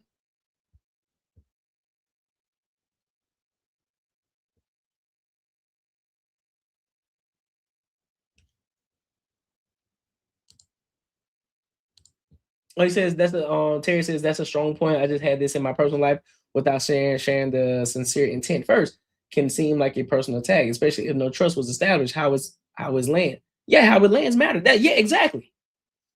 How it lands matter, because if we never had this discussion before, you don't know the sentiment, and you, as a father, no, pimp. Because regardless of the intent, it's how he received it. Cool. If you would have just the intent again. I understand that, we all look at things from a different perspective. We all receive things differently, right? Some people would say, bro, just brush off your shoulder. He just said as a father, like, ain't nothing wrong with that. But LeBron could have received that differently. It's like, now you judge me as a father now, my dude? Like, what we doing? Just cover the sport. Why you doing that? Why you bringing personal shit into this? So yeah, bro. I think that's the only point that Stephen A is missing here. And Stephen A is a smart dude, though. He's a smart dude. He's great, bro. He is. He's dope as fuck. And he called me. And I asked Rich Paul. I said to him, my exact words to him was, just give me grace on this. This is you talking. This is me talking to Rich Paul. Did I ever dog Bronny? He said, no, you did not. No, he didn't dog. I said, one more question. He didn't dog Bronny at all. If you had called me and said to me, LeBron is pissed off. LeBron want to see you. What would I have done? Made yourself. He said, you'd have been on the next flight to LA. I said, thank you. Because, see, that's my reputation. Now, see, people can chirp and they can talk and all this stuff. Yo, bro, I've been at this for over 32 years. What you're not going to find, no matter where you look, is somebody saying, I betrayed them. And they ain't going to tell you I attack families and stuff like that. I would never do that in a million years. I wasn't paying. He don't attack families. He don't attack families. Attention to Bronny in a literal sense. I was saying you are on the Mount Rushmore. I got you as the second greatest player to have ever lived. This famous footage of him talking about and literally giving you the last 3 minutes of a game where he's dissecting and highlighting every single play that took place. That's what a savant LeBron is with basketball. So I'm like, you must know. You can't put him in that position in front of us like that. But a lot of people can't say that. I can. So I did. And that was it. My point is that when he rolled up courtside, I was like, yo, bro, we can meet in the back. Fuck that, blah, blah, blah. I'm like, yo, I'm sitting courtside with Larry David for Curb Your Enthusiasm, you know? And I'm like, and Ari Emanuel, the owner of William Morris Endeavor. I'm like, I'm sitting courtside with them. Brother rolled up courtside during timeout in the third quarter. So you felt disrespected? Well, not just disrespected, but defenseless. Because what I'm going to do, Cam? What can you do? Like, it's courtside in the third quarter of a game, a nationally televised game. And by the way, it's on the night it was announced, my new contract. That night. That day, the news came out that I had signed a new deal. That night is when he did that. So my point is, it's all of those emotions. And then you couple that by going on ESPN. Well, yo, it's no disrespect to anybody, but I'm the top dog at ESPN. You think you gonna come on the network where I work and disrespect me and I'm gonna sit there muted? Hell no. That was not going to happen. And so because of that, I said, now the gloves come off. We've been dancing around this all of these years. We don't like each other. Now I'm over that now. I don't feel the animosity towards him that I once felt. Have you since then talked to him? No. Is there a world where obviously you are the face of sports media. Yep. Domestically, and I don't speak globally, but I will go as far as to say the top dog in that regard. Facts. Is there a world where you and LeBron are able to sit down, whether on camera or off camera? I'm a grown-ass man. If LeBron wanted to talk to me, I would talk to him. Okay, now let's flip it. I just know. Do you want to talk to LeBron? And I don't care. I really don't. It doesn't matter to me whether we do or don't. It doesn't matter because it has no effect and impact on my career. And the reason why that's important for you to understand is because it's time that we stop playing games when it comes to this industry. I do not need him any more than he needs me. I'm good. I'm not some cover reporter. I'm not some beat writer. I'm not some cat that ain't making no paper, and I haven't established myself in this business and conjure a level of respect that I have. I know who I'm on the phone with every day. I know who the people that I talk to. I know the journalistic credentials that I have built spanning 32 plus years. You can say whatever you want. You can't deny what I have done, what I have accomplished. That's right. And so my point is that I don't need him any more than he needs me. And what you have to understand, and I'm sure you'll agree with this, as a former star athlete, a lot of people hate that reality. They hate the fact that there's a journalist, a reporter, a commentator, a pundit out there that don't need them. How often do you hear me use the line? I get paid to talk about you. I don't get paid to talk to you. Yeah, well, where I sit. Right. And I think highly of you. I think highly of LeBron, Mav, Rich, the whole game. So do I. So that's where I'm like, I'm not going to condone y'all not being on good terms because we don't have to be on good terms. But it makes the narrative, dare I say, it'd be better for our people. Let me tell you the kind of man I am. a good point. LeBron and I don't ever have to speak in life again. He could pick up the phone and call me and say, man, I need this for these kids in Akron. Where you need me? Man, I got to do some shit for these kids in South Central LA or whatever. Or I got to do some shit for some kids in New York. Done. This notion that all of us got to sing Kumbaya and hug one another, that ain't reality. We're men. You got your life, I got mine. Yeah. Hey, listen, I'm not going to hold you. That's a great point. He making a great point, and that's where that's that level of maturity. That's that level of the level that Stephen A is at now. He's in that place of serene peace. Multiple dollars coming in. He don't have to, he don't have to get it out the mud anymore. He chilling. He real deal at peace. Now, of course, just for the optics and just how we like to see everything, we would love to see them, come together, hash that shit out. Like, hey, big dog, I was off. Bron come to apologize. Listen, bro, I was off. I received that information wrong, man. That's me, dog. Can you forgive me? It is what it is. Lock it up. Me personally, I would say do it behind the scenes. Do that shit behind the scenes because it ain't gotta be, that shit don't have to be public. Everybody ain't gotta see that shit. Y'all just do it back in, or LeBron give Stephen A a call. Like, hey man, listen, bro, I just want to apologize, for that whole debacle and shit, this shit the way, let's sit down, let's have a talk. Let's hash this shit out. You feel me? And so on and so forth. I think that would be pretty dope. But like I said, he's in a great space. Stephen A is in this great space. LeBron is in a great space.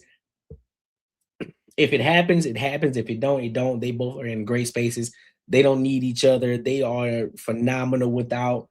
They are doing good. They are fine. They're gonna be fine. So, you know what I'm saying?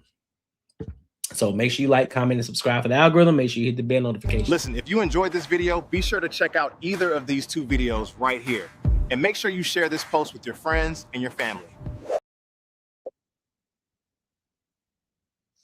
He said, pour that thing up. Hold on, pour what thing up?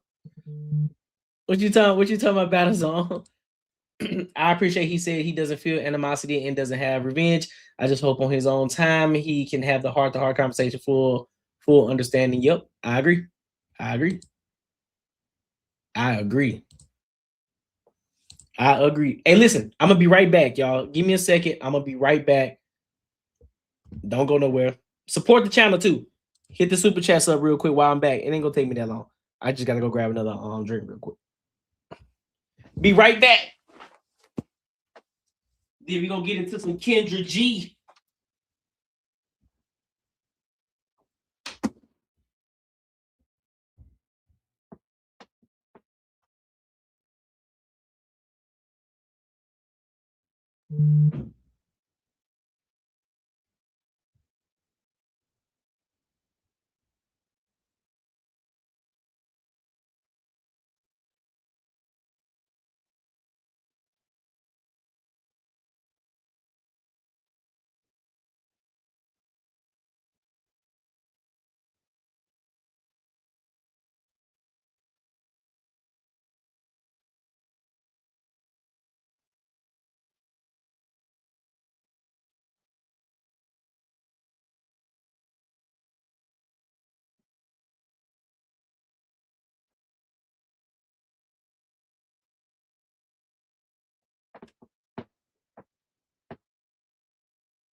Oh boy, we are back. And we are back.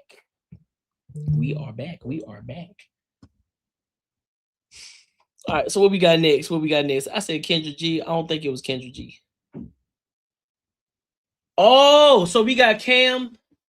We got 3 more topics. So we're gonna get into the Jay-Z. I want to see what this is about because it's a Jay-Z lyrical flow, reasonable doubt, talking about Biggie and things like that. So I want to get into that. I want to see what he's talking about, and then I'll give my thoughts and opinions on it. All right.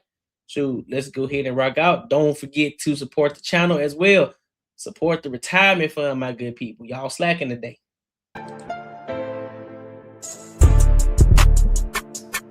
The first time I wrote a rhyme that I thought I could do it was, I'm the king of hip hop, renewed like the Reebok, the key in the lock with words so provocative. As long as I live, I'll be. When I caught that pocket, I was like, oh, I got this.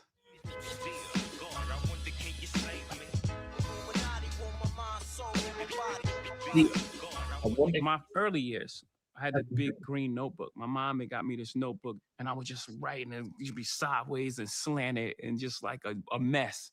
And I was writing really small because I didn't want anybody to read what I was writing. In my teenage years, I moved further away from the house. And as I moved further away from the house, it was hard to like hold these things. I had to retain these thoughts. I didn't write anymore in that little green notebook. I wish I had it, man. I'm really, I never kept up with things. Oh shit, my bad. That's a whole different experience. I tell you about that. That was the first time I made a demo. Jazz and Big Daddy Kane in Brooklyn were the two guys at that moment. And the connector was Fresh Gordon. You know who Fresh Gordon is? I know because I've read about it. Oh, okay. Fresh Gordon was a super connect. Everyone used to be in his house. Fresh Gordon actually really, I believe, did the Push It beat and sold it for like $5,000. That's the folklore. I don't know if it's true. But you go to Fresh Gordon house and Marky D be there, Pepper, and then he had like all the computer equipment. His house was beautiful, incredible. So anyway, in that house, the two guys were gonna meet up. They was gonna make what we call a mixtape now. And everyone was talking about, who's that kid? And so Kane was like, I want to work with you. And I made a demo with Kane. And it was the first time I was like, oh, I can make songs. And that was I played for my uncle. He's like, man, get that shit out of here. I was like, I'm gonna be better than LL Cool J. It's like, get the fuck out of here. But my uncle loved me. He was protecting me in that moment the way he could. Because I was dreaming too big for him.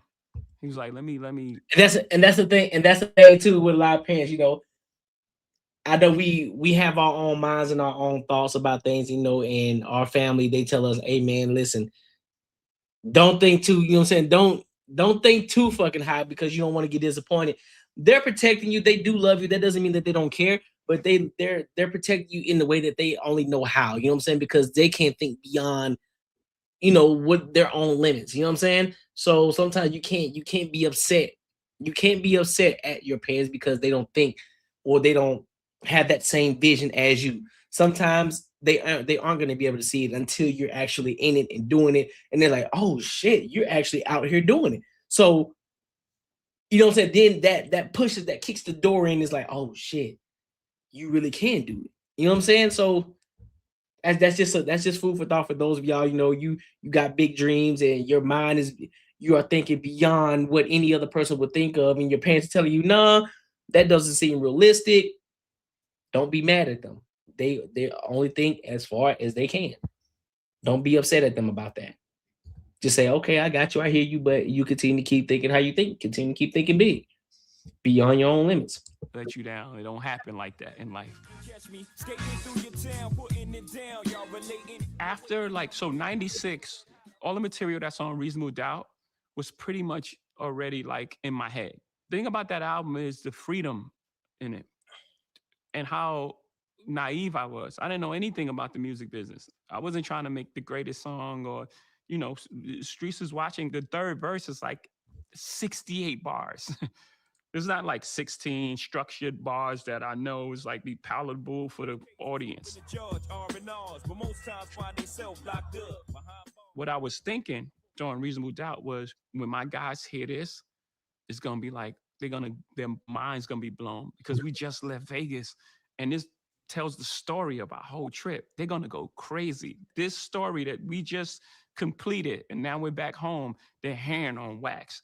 That was it. I was trying to make music for guys who were in the street and living just like us, to have like a soundtrack to, you know, the emotions that we were dealing with, not just like the highs, not the Lexus and thing. That was part of it. Yes. Right. That's the eye candy, the Lexus with the TV sets and then, but the interior feelings and emotions was really what I was trying to accomplish as a writer. Like, how do I go even deeper to like, I'm going to tell you what you were thinking when you were doing that.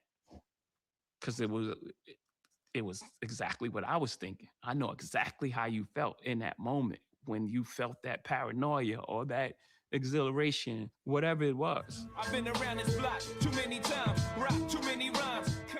Most times I come up with the flow first. You may have heard like people like he does his Rain Man in the studio. Cause I'm like, I'm trying to work out the pockets and then I'll fill it with words. What Biggie had was a jazz pocket that we didn't really know we was listening to until later on. One of his neighbors was this like jazz musician who would take him to like shows and things like that. We knew Rakim was you know, come from a jazz background, right? So we understood I got a Tillery lyrical demo, down. So he's mimicking a horn, but Biggie was so unorthodox that it was like, Jesus. That's just jazz, you know, improv, what he was doing.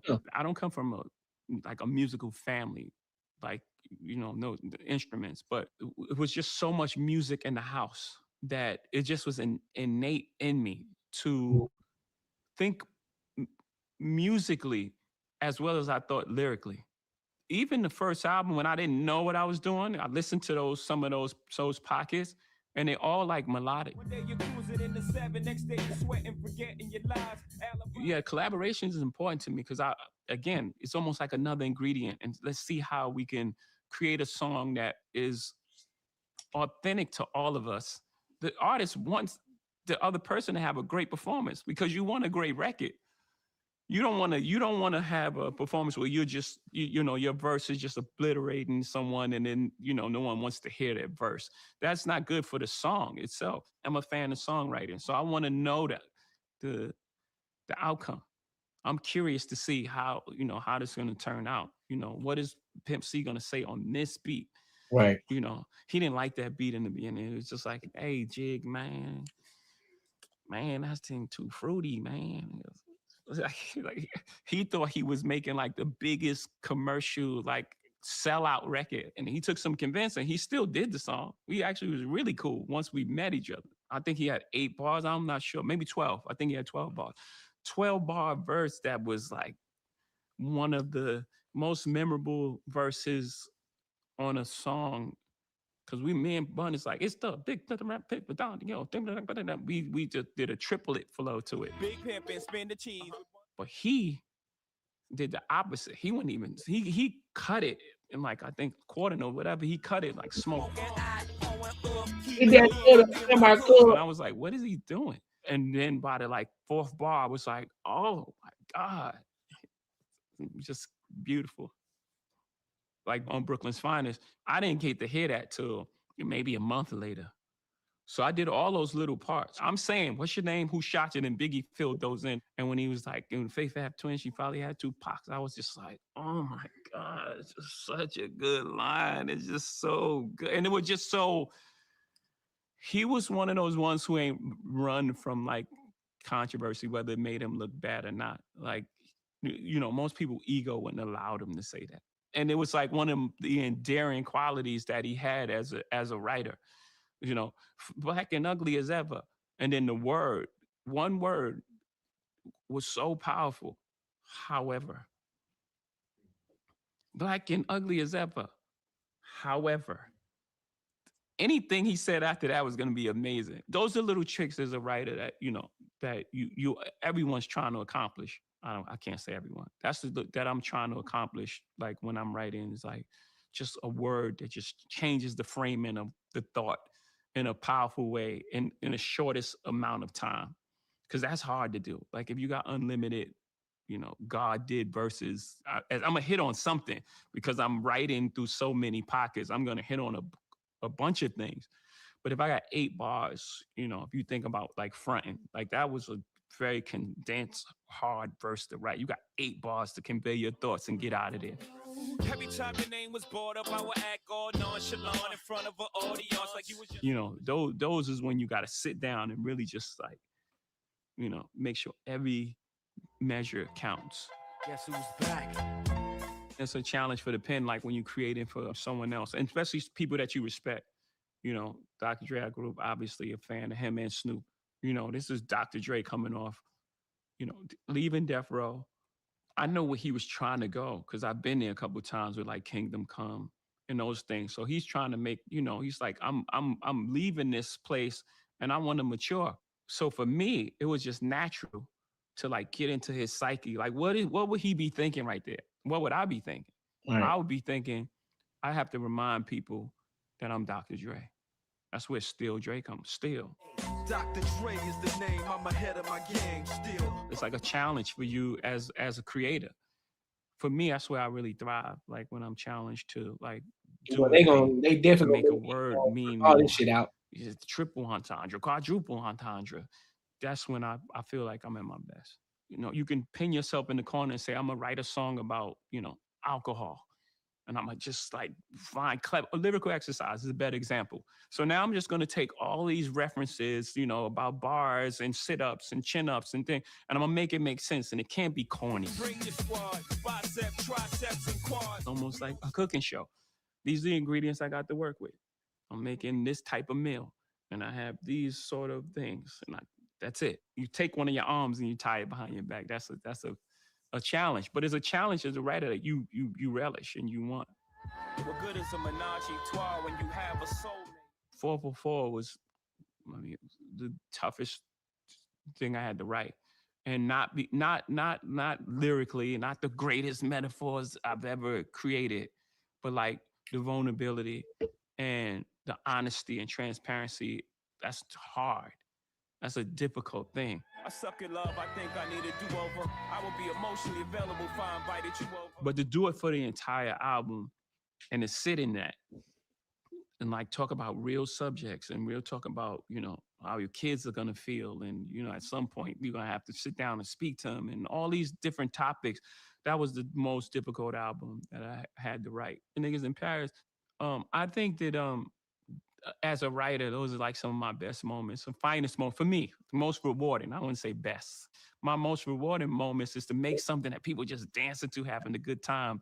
But the theme of it is just like, wow, you know.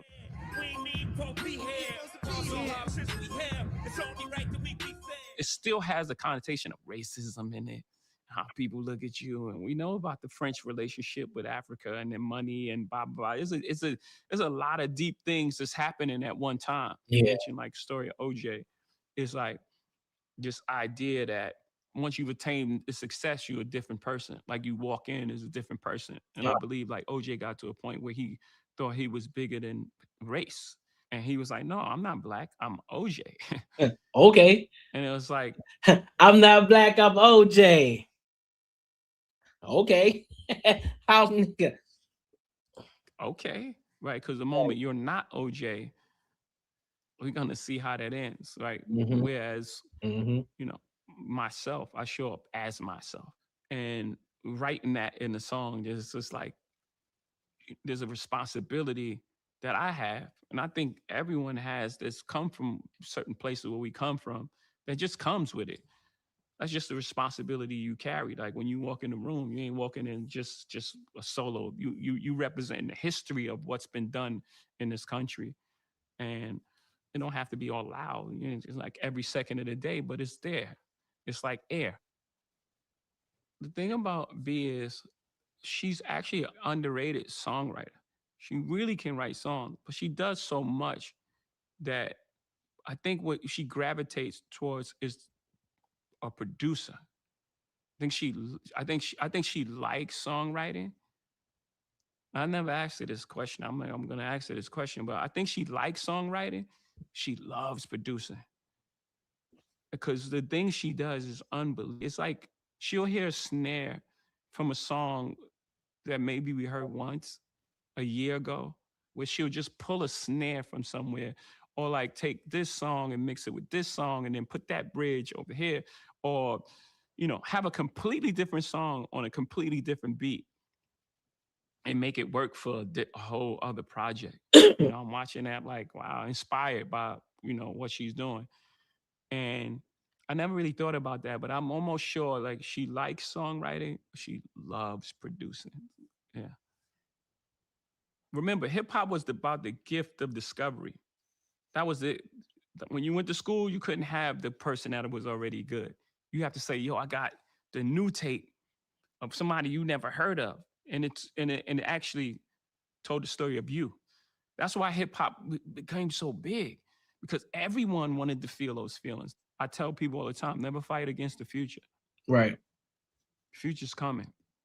Artists, they were trying to recreate something that was already done, but they're not connected to it like that.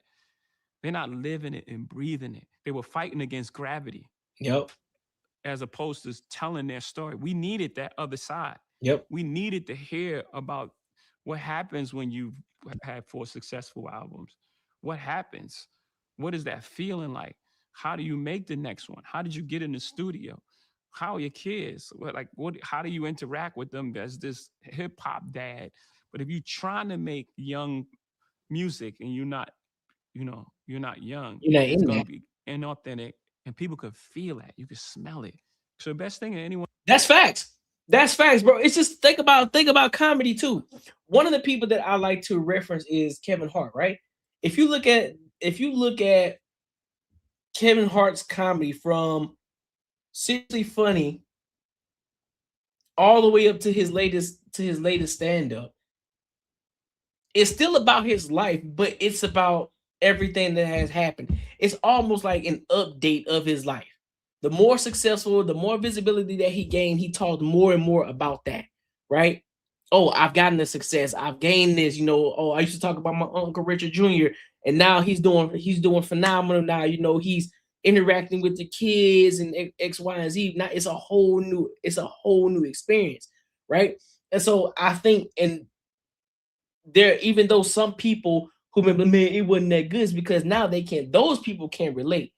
But because he can still gravitate and still bring those individuals that originally was rocking with the previous comedy, they can still relate, and it's still funny to them because they still remember the Uncle Richard Jr.'s, you know, they want to hear the update of the son, you know, and the wife and different things like that. So there's still familiarity there. And so he's just bringing it together like, okay, so this is what they were doing back then, you know, because I was telling my son, bye, you know, what was that joke where he told his son, like, you're a grown man, now take the trash out. Then he saw a raccoon coming, and the raccoon come chasing the son. He saw it, and he closed the door on his son.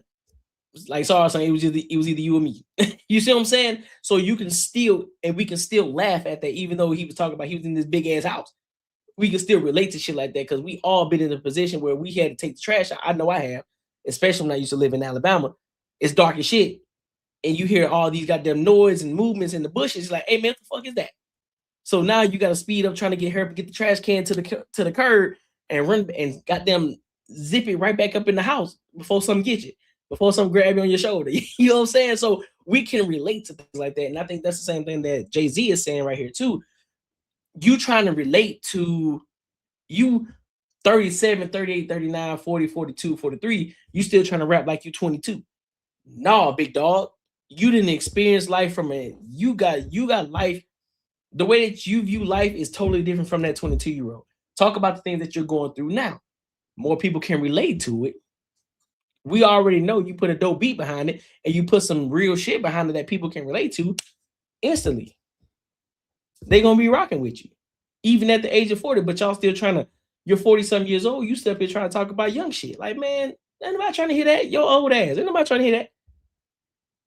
You 42 years old talking about you pulling pistols, you popping pistols, you got the switch on you. Bro, ain't nobody trying to hear that, man. You too old to be worried talking about some thug shit, man. Talk about something else. Talk about how your bones is creaking when you get up out the bed in the morning. Talk about that prostate that you got to get, that you're afraid to go get because you don't want nobody to put some shit up your ass. You know what I'm saying? Like you see what I'm saying? Talk about some shit that people can actually relate to in your age group. And because now, guess what? Those individuals that are younger, they're listening to it because now they understand, like, oh shit. So that's what life gonna be like when I turn this age. Hey, he telling a full-on story. Fuck. You see what I'm saying? Instead of trying to go all the way back to 22 when you're 42 years old, that's crazy. What you can do, like going through music, is to tell a story, and just keep creating from that space. Yep. I love what the Clips are doing right now, and how it's authentic to them, and they're telling a story about their mom and dad who just passed away, and how deep that is, with John Legend singing on the chorus, and like, you know, everything that they've been through is an authentic display, a piece of classic material that it could have came out 96 or come out 2026. It still feels the same because it's real and it's authentic to who they are. You was tired but not ready to go. Basically was dying without letting me know. After Black Album, it was more so like, what do I want to say and what do I have to say? And what's the challenge in the writing? Success hasn't changed my approach to making music. I've always felt like my aspirations were ahead of where I was currently. Even with all the success, I'm still like, no. This is where we belong. This is our place. I'm just 2 years ago was like fighting with the NFL to put Dr. Dre on. It's not fighting, but like convincing.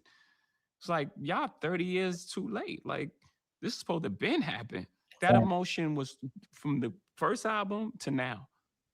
That fight to say, we're here, this is what we're about, and we're gonna get there, and this is what we deserve. Like I said, those are the ingredients that go in the song, whether it be about, you know, a big yacht or the Lexus, bragging about money. Those are just props. That's not the engine. That's not the emotion that my music is running on.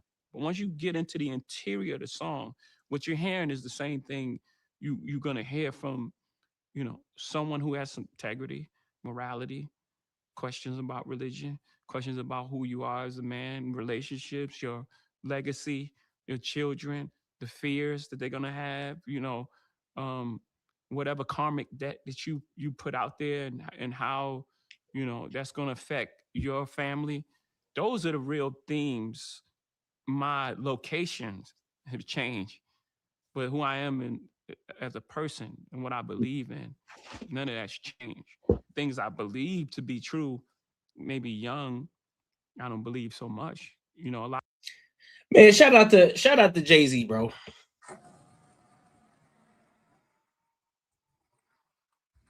And shout out to Jay-Z, you know what I'm saying, for giving some insight, you know what I mean?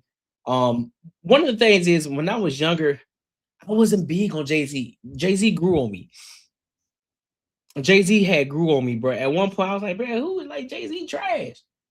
But then as I sat down and I actually started to listen to Jay-Z, I'm like, bro, dude, pretty dope. And so ever since then, I've just been a fan of Jay-Z, you know, his business acumen, the way that he went from rapping to doing movie productions to becoming this ultimate businessman, sitting down with guys like Warren Buffett, having these conversations with these multimillionaires and understanding how to look at things from a different perspective, looking at things from a business perspective, and understanding how to gain true wealth, man, it's a whole different aspect. It's a whole different aspect, and it's pretty dope. And it's pretty dope to see, man. I think we need more people like that in the world too. So. But shout out to him. Make sure you like, comment, and subscribe for the algorithm, and make sure you hit the bell notification. Listen, if you enjoyed this video, be sure to check out either of these two videos right here. And make sure you share this post with your friends and your family. All right, so do I want to talk about that? Let me see how much time we got. Yeah, we got some time. We can talk. We can cover both of those. We can cover Dame Dash and Cameron. You know, they got their little beef going on. Also, make sure y'all support the channel, man. Super chat, run the numbers up. I haven't seen the super chat yet. Y'all slacking. Y'all upsetting me right now. Fuck you, and fuck you. Who's next?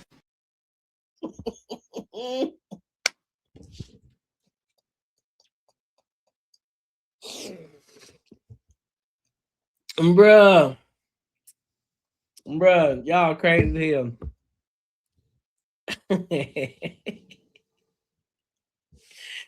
So look, man, let's go to this. Let's talk. I want to talk about this Dame Dash and Cameron situation. So just recently, Kevin Hart went on to the Cameron and Mace's show,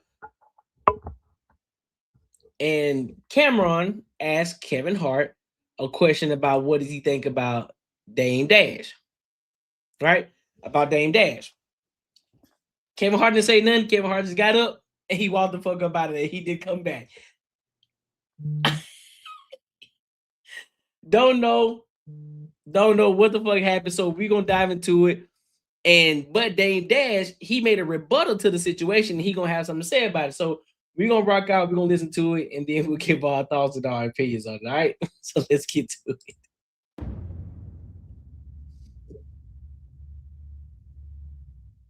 Dame, happy to have you back on the platform, man. Happy to have you back.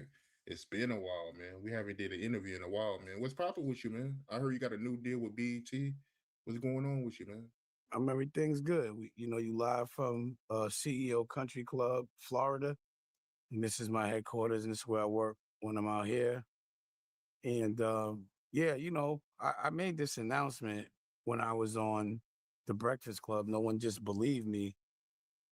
I showed alleged Charlemagne the trailer, but he wanted to act like he didn't see it and lied, allegedly. But, this has been done for a while.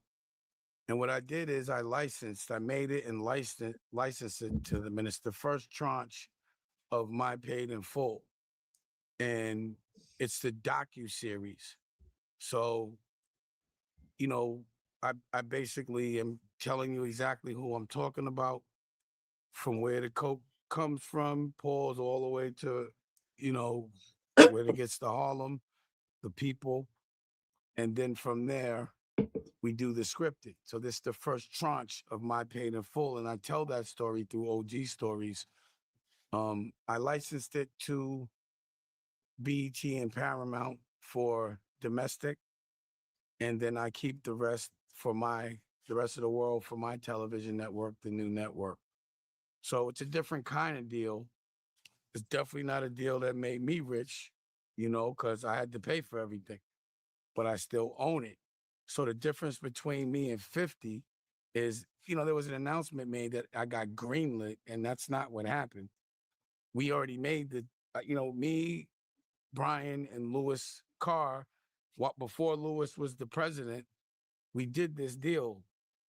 And, we did it where no one could stop it, where it was, don't even pay for it. I'll make it. I'll license it to you. I'll own it. And, what's crazy is since he's become president, it's a little harder to maneuver over there.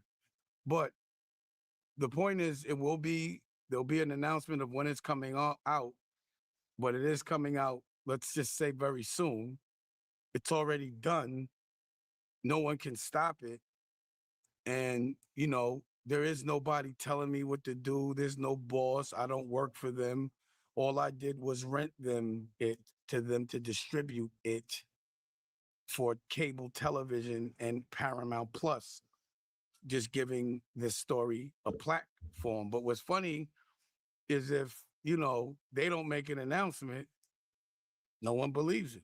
Even my friends that I've already told this were like, oh, you need any help? I'm like, I already did this already. So when I spoke to y'all, remember I told you I was working on, but the thing is, what people have to understand is I directed it. My crew, we made all the music in it with my band. I helped edit it, basically, every second with every editor. It's 10 episodes. And, the people are people that I personally know. And personally saw. I don't have to clear anything to tell my personal experience as it relates to Harlem. So for Cheap Teeth, aka Fredo, aka Cameron, aka I want to talk about sweaty men every day for a living, and now aka Paws getting thrown around by wrestlers on some clown shit. To me, that's just not what I have for him. He better get to work if he wants to go make paid in full and stop getting thrown around by wrestlers and maybe keep my name. Did y'all see? No, did y'all Stephen old buddy snatched on camera up though? Old buddy from the podcast, WWE wrestler, snatched Cameron ass up, boy, because Cam was on some crazy. Like, man, nigga, I don't even know why this nigga here, bro. That shit was funny as hell, bro. Camera is a fucking character, dog. I swear. Out of his big mouth with those cheap teeth, with those what are those in his mouth? Because again, if you're gonna do something as intricate and personal as getting teeth, pause, you should be patient. You should make sure it's the right dentist, and you should make sure they're not too big for your face. I could have sworn everything was good between both of y'all. Like, what happened, y'all? Like, why y'all going back and forth again? He keeps talking about me. They keep bringing me up, bro. They keep trying to throw jabs, and I could care less. They're children. They play childish games. I just feel like they might keep saying my name because it gets them relevant or in the algorithm. But I just don't know how you can make a career talking about me once or twice a week or bringing my name up, or why you want people to think I'm fucked up. I don't know why you want people to think that. And you're supposed to, you know what I mean? Like, now it's you. You're the new one on the other side.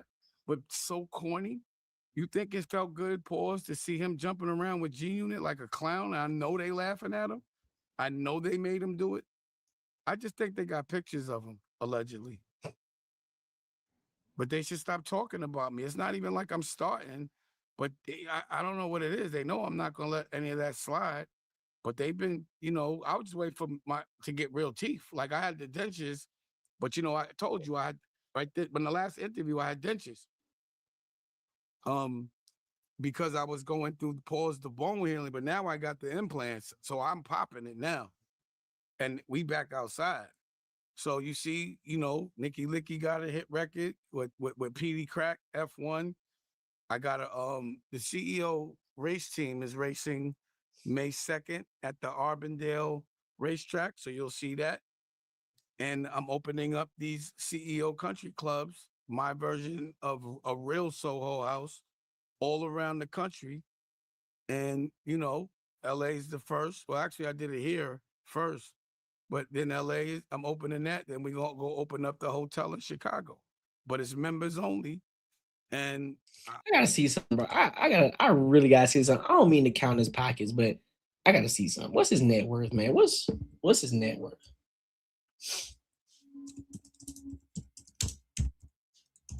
And again, take this information with a grain of salt because they don't always give the accurate number.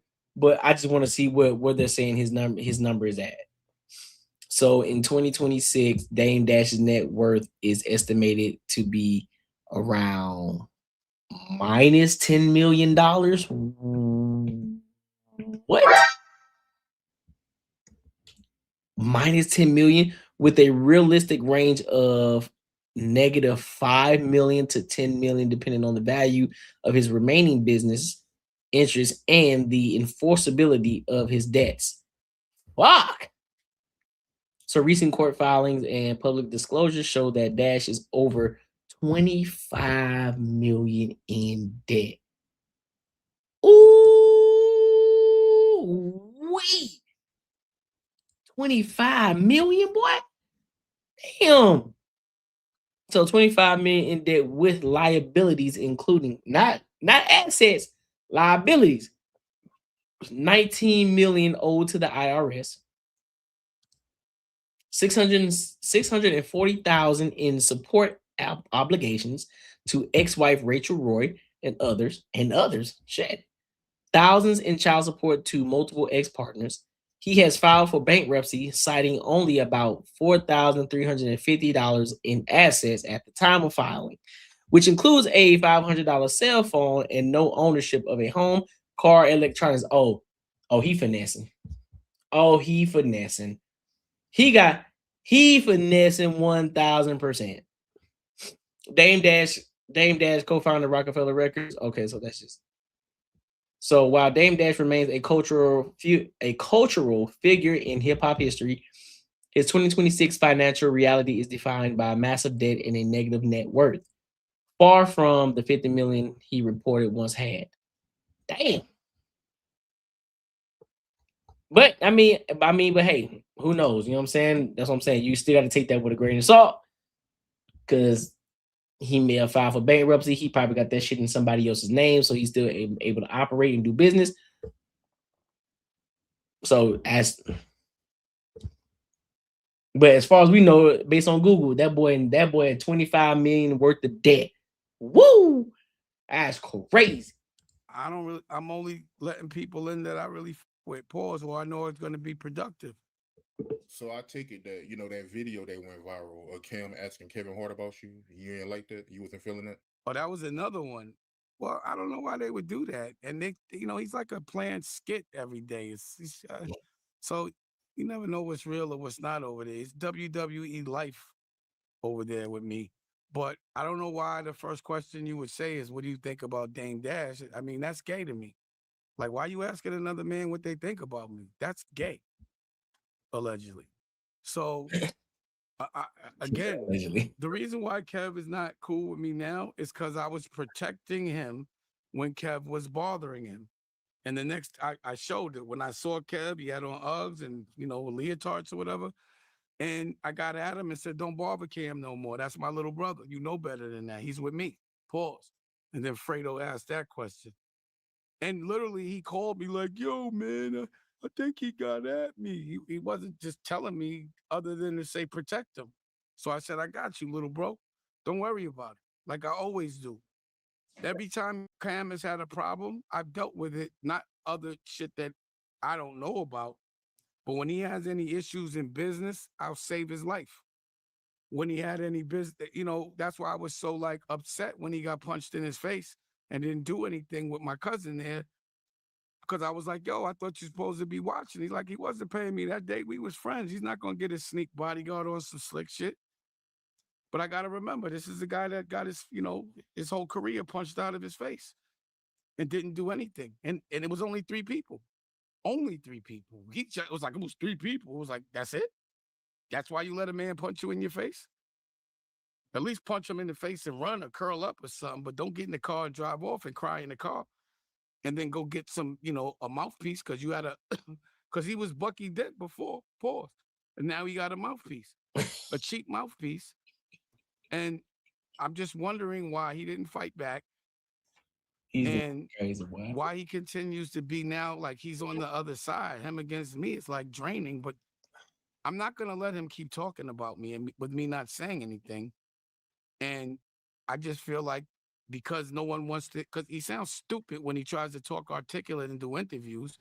He's squinting Tarantino. He's squinting. I mean, it's just not entertaining to look at. I'm not hating, but I just don't think the rhythm is there like it was before.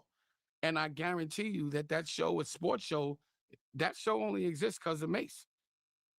So I remember Gilly telling me personally, like, nah, we told Cam we can't do the show without Mace.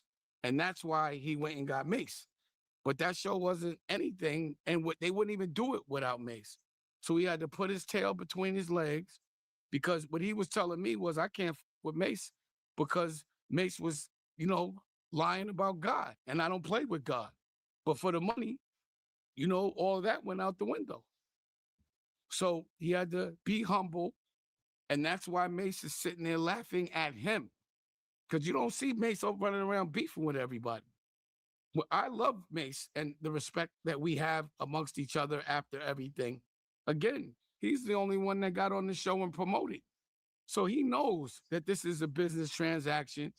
We all know that Fredo is a transactional person, and this is for money. But I know that you never see them hanging out with each other than in the front of a camera. They're not friends. So me, I work with my friends. I don't do transactional relationships, pause, with my friends. It's always been for love. And this distraction of him playing games and not being able to really, and trying to paint a picture of me, like, why would he be the one to try to make me look like I'm struggling or I'm doing bad or I'm a different version of myself, right? And he's still the same guy that won't get in front of me and have a conversation because he's a coward. You feel me?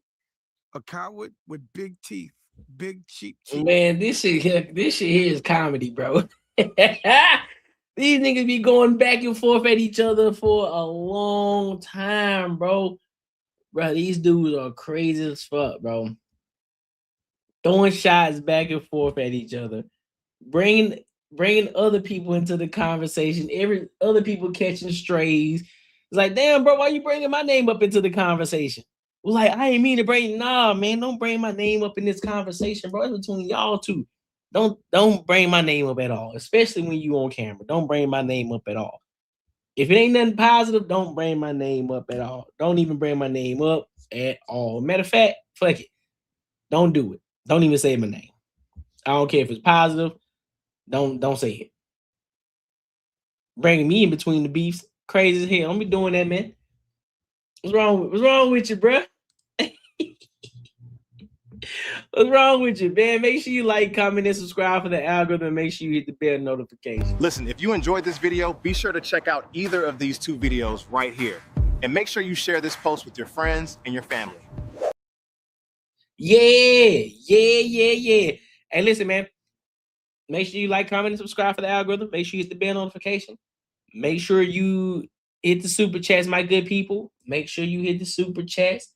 Super chat, super chat, super chat, super chat, super chat. You know what I mean? All right, so what we got next? Kendra G. Let's get into it. Let's get into this Kendra G video, man. So we got another baby mama. We got another baby mama. She got 3 of them things. She said left all her baby's fathers. And she ready for a God-fearing man. She ready for a God-fearing man. So we're gonna get into it, and then we get my thoughts and my opinions. So let's go ahead and rock out.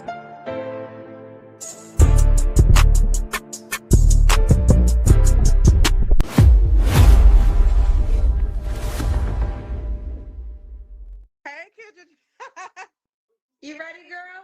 Oh my God. Thanks, Terry. I just requested it. Yeah, I'm ready. How you doing? Hey, Kendra. Good. Wipe your camera for me. Okay, hold on. Kendra G Singles, the dating app. Let's see if you think about This this your one. first time here? Hey, Kendra. See, that's so much better. Should make me want to wipe my camera now, child. Girl, that was so much how better. you doing? Good. Let me see if I need to wipe my camera with my shirt. Mine did one of them. Did it make me better? A little better.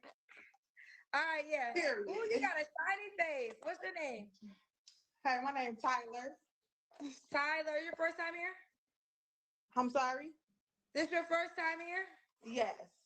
Okay, Tyler, where you calling me from? I'm from Chicago, but I'm in Dallas right now. I moved to Dallas a couple of months ago. So You moved to Dallas a couple months ago? yes. So your name is Tyler? Yes. Okay, Tyler.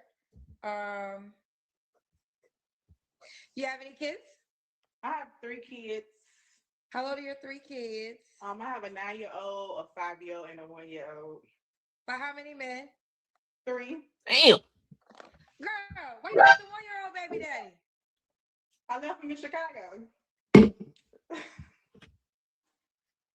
Why you not with the You hear what you're saying out loud, bro? I left him in Chicago. Girl, okay. Is the one this is it's what we learned that it's this way. They told me I was doing it wrong. That's Oh, correct. okay. Okay, but wait, why are we clocking you having babies by men you can't be with? Well, no, it's not that. And not that I can't be with them. I don't want to be with them. So why you had kids by them? Because the kids came about as I was, we was in a relationship. And so life goes forward. And I moved on. So yeah. What? Bro, what are you talking about, man? All 3 babies. Have you ever been married? No, I've never been married. Okay, stop moving, sweetheart. All right, what you do for a living, Tyler? I work from home. I'm an adjuster. A claims adjuster. How old are you, Tyler? I'm 31. 31, and what's your zodiac sign? I'm Taurus. When's your birthday? May 9th. Okay, I'm May 7th. I know. Girl, stop moving. I've been watching your show for years, ever since you came out. COVID. Thank you. Yes. Thank you, honey. Thank you, honey. All right, stop moving, Tyler, okay? All right, here we go. Put your phone down, girl. Just put it on the counter or something. Let's stand up so you can stop moving so fucking much. So we got, you from Chicago, right? Yeah, I'm from the city. Okay, so she's from Chicago. She hard-headed as hell. She don't listen. She said stop moving. She's still moving. The phone in her hand. Shorty, you do realize you moving, right? She said stop moving. Put the phone down, bruh. Lives in Dallas, 31 Taurus, mom to 3 by 3 men. She can't be with none of them. She said clock it. Clock it.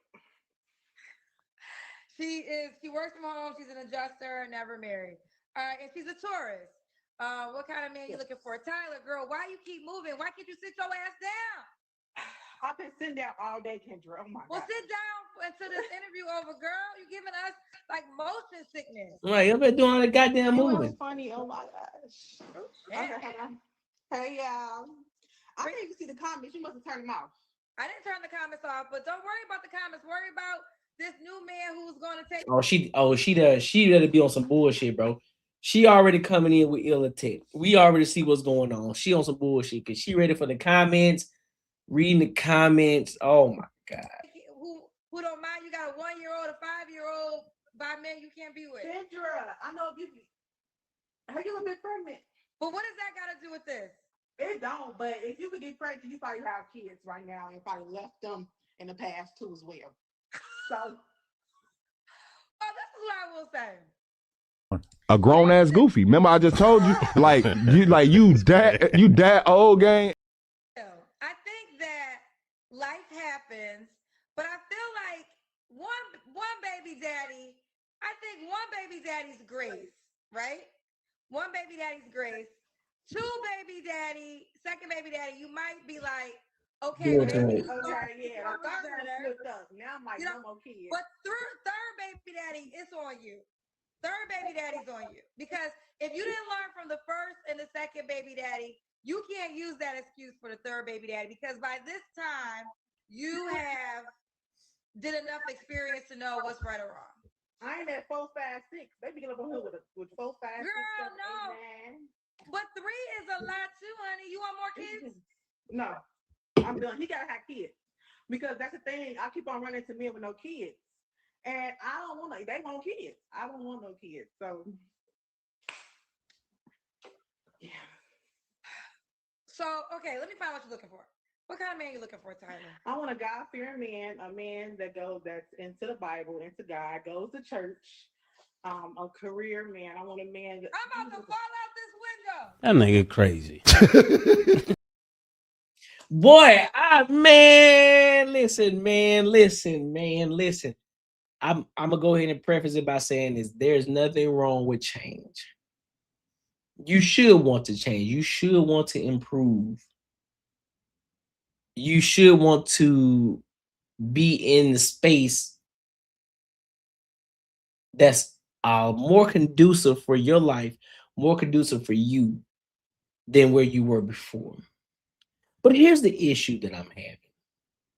Why is it always the ones they done got 3, 4, 5 babies by different men? Now all of a sudden you want to turn the guy. Not before, not even after the first one. Not even after the first one. Like, you know what? I need to get my shit together. I need to stop fucking around. You do it after the 3rd, 4th, and 5th one. You got 3 baby daddies. 3.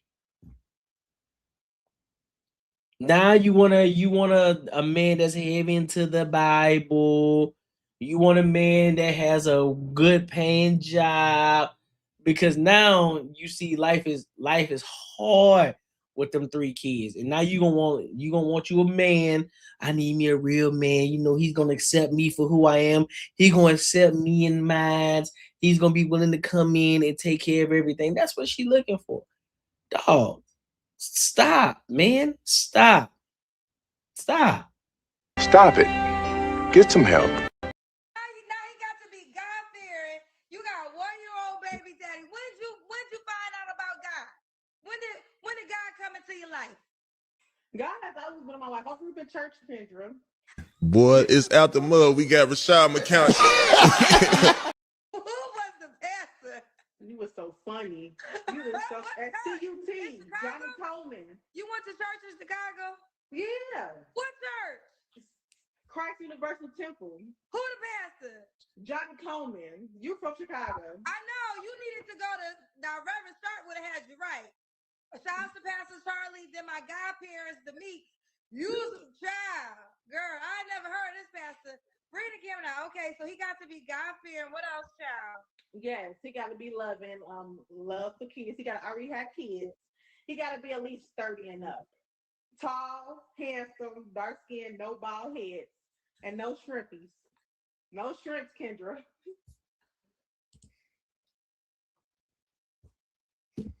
You see these delusional ass laundry. How the hell you got 3 baby daddies? You got 3 kids by 3 different baby dads, and you got the nerve to talk about, man, boy. So he gotta have kids already. You don't want no more kids. I don't. No, I'm done. I'm done with the postpartum, being pregnant. It's too much. Okay. He gotta be tall. You went to the before I'm gonna do my questions. You kind of answered some early. What are your deal breakers? My deal. She can't sit fucking still. Men who are angry. Men who are angry and men who don't know their worth. Men who just jump in job to job to job to job. Men who have a lot of baby mamas. What you got to say, Kendra? No, a man that got a lot of baby mamas. That's no you. baby mama drama. Oh, you don't got no drama? No, I don't have no drama. No, I'm out here. How many baby mamas can he have? Can he not have? No drama. No drama. You just can't be dropping off kids everywhere and making broken homes. I don't want that. Girl, I don't want that. Well, what? I don't want that. I don't want that. You don't want you? I don't want that. I don't want that. Girl, you got 3 broken homes. No, it's not broken, okay? But okay, so what you mean it ain't broken? You left your baby daddies in Chicago. You live in Texas now. What you mean it ain't broken? What are you talking about? See the craziness? But y'all think that we just be talking crazy. Look at this shit. This is real, bro. This is real life. This is real shit that she's talking about. She said she don't want a man that's going out here dropping off kids and all over the place. And she part of the ones that's being dropped off in. Talking about she don't want no broken homes. Shorty, your house is broken. No matter how you look at it. Your house is broken. Talking about you need to be fit, tall, dark, no bald heads. Shorty, you don't look in shape. You don't like you walked in the treadmill in a long time. And we know you don't. Come on, man. Come on, man. Come on, man. I mean, I was broken if the guy does it, but it's not broken if you do it. Kendra, oh my God, I left them. I can go back and be with my kids' father. No. Are you considering it? I don't want to. I love Chicago. You know how Chicago men is. You decide to have babies by. I gotta talk about the men of today. And here's the deal. There's a couple things. I don't want to go off tangent. I'll talk about that after. But to circle back around, when you say you don't want a man with a lot of baby mamas, what's a lot? A lot is like 4, 5, 6. Drama. I don't want the drama that comes with. Well, let me see. You said, I was asked, will you date you? Is a question someone asked me. It was innocent and made me look in the mirror. I gave grace. I give grace for everyone's time to look within. That's what I'm saying. That's a great question. Now listen, let me ask you a question. Would you date you? But to be honest too, I think some people will lie. they will lie to you in their face, but they'll go back and look into the mirror like, would I actually date me? I know I'm a handful. Like the way that you act, and I would ask before I ask that question, I would ask before, like, who are you? First of all, I'm like, what do you think your flaws are? That's what I would ask. I'll say, what do you think your flaws are? Like, what is it that you can improve on? Because we all are not perfect. We all are not 100%. 100%. We all got our flaws somewhere. What are your flaws, right? And the flaws that you have, would you date you? Would you date you with those flaws? That'd be that'll make a motherfucker deep dive. Then like, damn, would I actually date me? Because now you have to look. Now, not only do you have to look within yourself, now you got to look at the people that you have interacted with and how they actually experience you. Because a lot of people think that they're dope. Like, oh, I'm so dope. I'm so cool as fuck. I'm like, okay, that's great that you say that because I'm with myself every day. I say, yeah, you're with yourself every day, but you don't experience yourself from the out. You are just with yourself. You know the things that you do, but you haven't experienced yourself. How people view you from the outside looking in. Because you know how you know how sometimes you go to you know how you window shop, right? And you see a certain outfit. And that outfit looks dope. Like, damn, that outfit look dope as fuck. But then you go to try that outfit on and you realize that outfit don't look the same on you as it did on that mannequin. It's like, I don't like this fit. It looked really good on that mannequin though. So that's the same thing. So just because you may think that you're dope, how does that person view you? Because they may be like, that motherfucker was annoying, they corny, talk too fucking much. You know what I'm saying? They talk too much, they chew loud. You know, they don't listen, they're obnoxious. You know, it's many different things. So you got to look at that too. I used to say I want a man with kids. But real quick, I know you said something earlier. I could definitely have kids. I'm 47. I could always get pregnant. I just didn't want to have babies by men I didn't want to be with. So I don't think that listen, for each their own out there. And that if you want to be, there's women who make motherhood deals. You can have babies at 47. They don't really care about the man. I know several women that have done this. They don't really care about the man. They go into it knowing that they just want a child. And salute to you. But just because a woman doesn't have children doesn't mean she can't procreate. It could also mean that she just didn't want to create a human with another person that she did not see herself being with on a long term. That's fair. Never thought about it. You never thought that was an option, huh? If you could get pregnant, you probably would have kids by now. I probably would never been with your child's father right now. That's not true. That's not true. So no, that's you're making an assumption. Now this is the truth though. If I were to have a baby with a man, I would be with that man. I wouldn't have a baby. This is my. You brought this up. So if you're gonna ask my front seat, and this is why I do not have a child with a man, because if I'm gonna have a child with a man, it's me and that man and that child to Jesus. And if I can't make that pact, I don't need to have the child. And the reason I say that what would you do with the baby if it's here? I didn't put myself in that position. That's the point I'm trying to make. Because the point I'm trying to make is y'all act like, you can have sex, but there are ways to have sex without getting pregnant. Fact. I mean, there's condoms. Listen, we can go through the whole thing. People know a lot of tricks. A lot of contraception. There's plan Bs, there's pull out, there's all different things. And there's no judgment of what you want to do, but to simply say that if a woman doesn't have children means she can't procreate, that's just not a fact. That's not true. Facts. But I will say, but even though, Tyler, even though, let's just walk that line for a second. I think it still stands to say that at some point in time, let's just say with one guy, you got that. But with the second guy, I think everyone will give grace with baby daddy number one. But when we start getting to the second and the third, we gotta look at you now. Yeah. Yeah, look at me. Like, okay, I know I have 3 child. I love my kids, but it's easy to make a baby. You know, it's so simple. It's also easy to not have a baby though too. It's so simple. And then it's different after you have a baby. Like you never been, but Kendra, when you have a baby by these men, it's different versus not having a baby with them. What? is that? And No, you never know until you go through it. But Tyler, you never know until you go through it. Okay, Tyler, and that's fair. But what I'm trying to say is, you learned that with one baby daddy. So like everything you say, I was young. The second one, okay, and the third one, we brought the past back into the future. And You was 20, man. You was 21 years old. You was old enough to drink.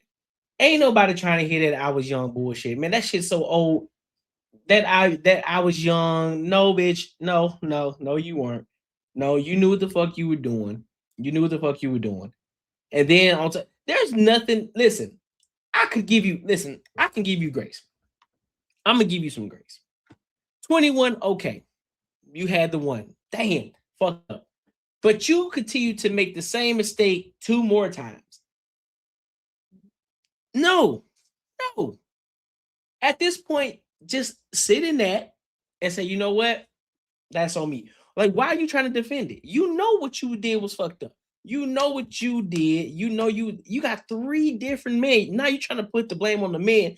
See, Kendra, you don't know. That's why you need to get pregnant so you can see how these men really are. No.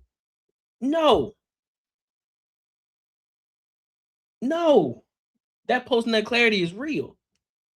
They probably listen. You probably was a jump off. You probably was the one when the night was dry, when it was a dry night, when it was a drought in these streets.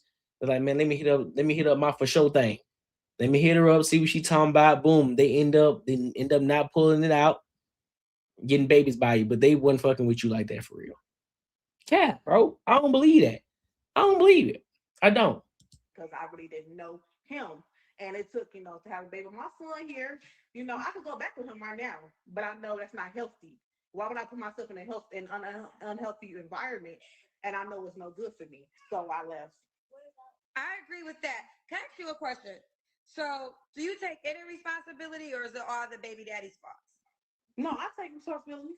Oh, okay. All right, so as you move forward, you want a God-fearing man that has kids, that he's not with his children's moms. No, and no, you can't be with but me. Nobody. You can't have side females. You can't be dipping and dapping. You got to be all about me. But if he's a God-fearing man, why isn't he sticking with the women that he had children with? Why? See, he could be like me, in the past, but now I'm God-fearing. I go to church and everything, and my kids in church, we raising them right. We doing the right thing now. What? Yeah. Man, hell no. We learn from our past. Okay, we learned. Okay. She left. When did you leave? You in this clocket, girl. All right, keep the camera in your face. Okay, he gotta be God-fearing. Now you mentioned looks. How we got to look? I'm ready to see this Kendra cam. We gotta see the Kendra cam. Is it a ninja girl? Oh, ninja girl. What do you mean? Honey. He gotta be dark skinned, tall. I'm 5'8", 5'9". I'm tall. He has to be dark skinned, and I don't like bald heads at all. But what if he's God-fearing, but he's 5'7"? Bring the camera down. 5'7", got a belly, but he love the Lord. You can love the Lord. I love the Lord too, but I can't be loving you. That ain't God-fearing. God loves everybody.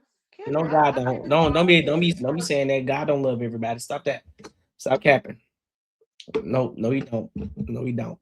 Man, I'm tall, so why would I want a short man?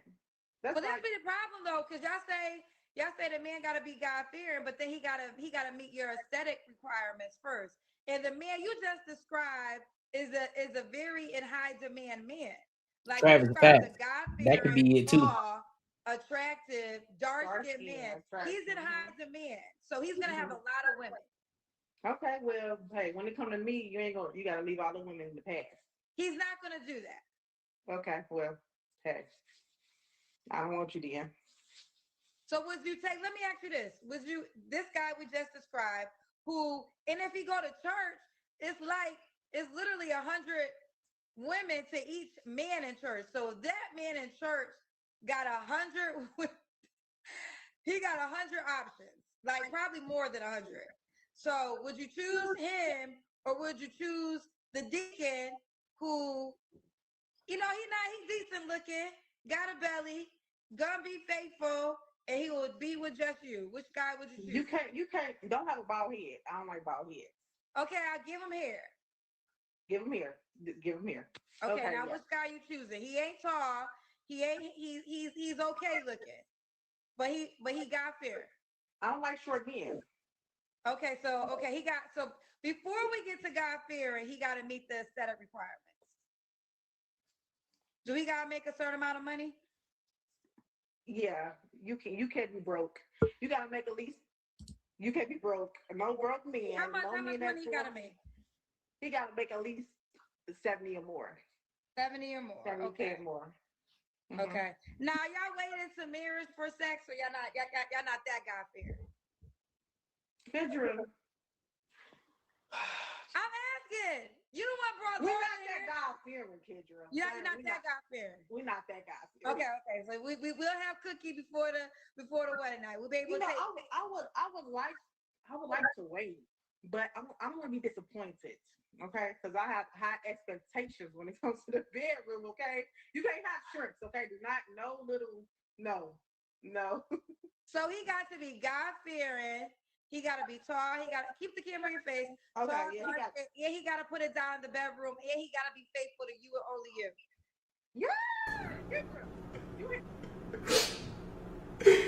This nigga is trash. Right over here, I love you. I know I love you, girl. Yeah. Here we go. Hey man, you got some money? You can take care of me. Here we go. Here we go. It said we going right. It said God fearing on it. You said he can have kids, right? I'm gonna give him some kids. You said he want to have kids? A couple of kids, that's it. A couple kids? No okay, drama so we got with the baby mamas. No I'm drama. gonna give twins. Oh, the baby mama dead. How about that? I help you out. Yeah, exactly. Baby mama dead. Baby mama dead. There you go. There you go, right there. That's so ratchet. There we go. Okay, the baby. I gonna kill the baby mama. She said have kids, no baby mama. That's the only way we can do it. Okay. All right. Let's keep going. Let's do the Kendra Cam. Oh shit! Here we go.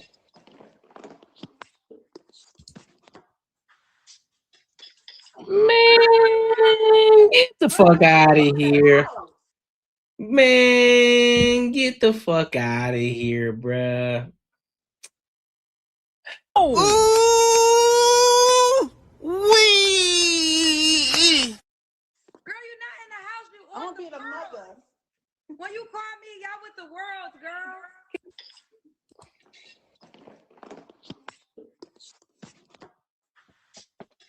Bitch, get your stupid ass out. That shit was dumb as hell. Nah, pimping. No, nah. Get up in the house. Girl, you're not in the house. You I'm on gonna be the mother. When you call me, y'all with the world, girl. Kendra, I swear I just clicked on a thing and then you just popped up in 2 seconds. No, you call me. I don't call nobody. I clicked on the thing. Okay. We in Dallas. You want the man to be in Dallas? He don't have to be in Dallas. He can be around the world, but I prefer him to be in Dallas. Okay.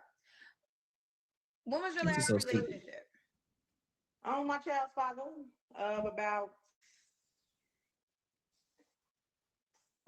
6 months ago. Oh yeah, just ended. Yeah, last August. You don't gotta answer, but I'm gonna ask. When's the last time you was intimate with someone? About 2 months ago. Was it your child's father? Mm-mm. Who that man? Huh? Who that? He's not an option? No. He was an option, but no.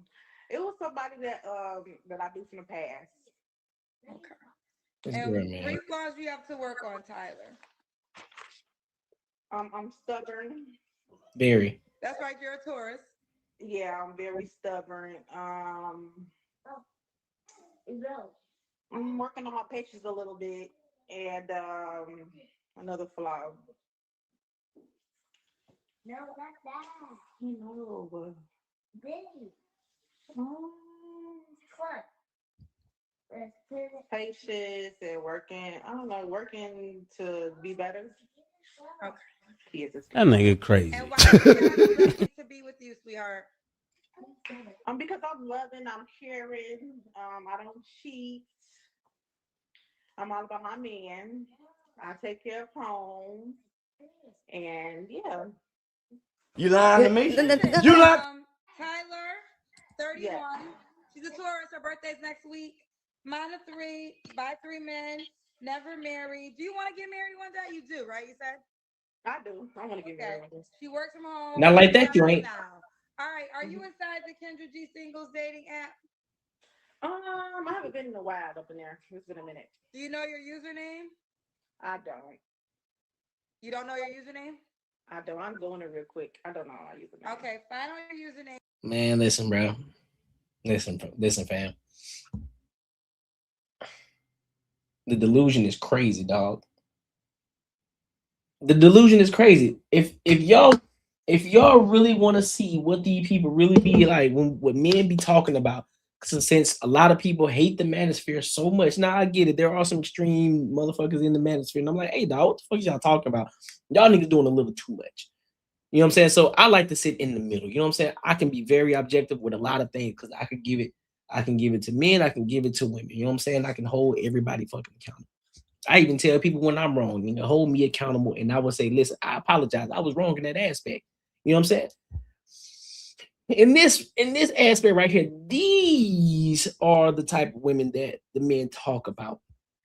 You got 3 kids, 3 baby fathers. You got a laundry list full of shit of what this man should look like.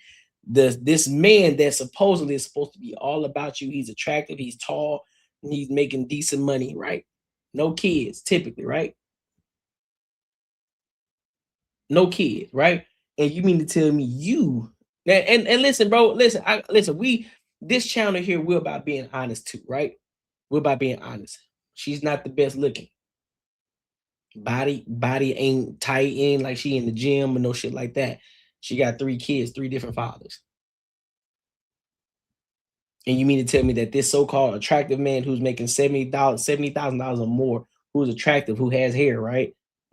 Who has hair, tall, dark, and handsome, like she said, you mean to tell me that he finna pick you over the litter of women and he's in the church? So I'm pretty sure there's a lot of women that's in church too that don't have children that are attractive. And you mean to tell me he gonna pick you over her? When? Where that at? The likely, let's talk numbers. What is the probability of that happening? The probability. We're not talking about what could happen. We're not talking about, oh, if God sent them down to my lap. No. What is the probability in reality? What is the probability of you getting an attractive man that makes $70,000 or more, that doesn't have children, that will be attracted to you and only you, and would not step out on you? Tell me the probability of that happening. Considering the fact that you got 3 kids by 3 different men. Oh, mind you, and she said he can't be a shrimp. He can't have a shrimp, so he got to be everything. He got to be everything when she's not everything. He got to be good in bed. He got to be God-fearing. He got to be loyal. He got to be tall. He got to be in shape. He got to have hair. He got to be all about her.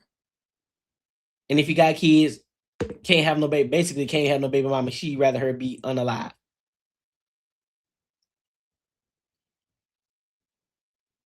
Make this shit make sense to me. I'm trying to understand.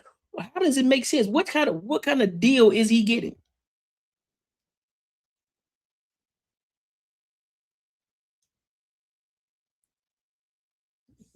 I just want to know, what is he getting? What kind of deal is that? That's a shitty deal. That's a shitty fucking deal that he's getting.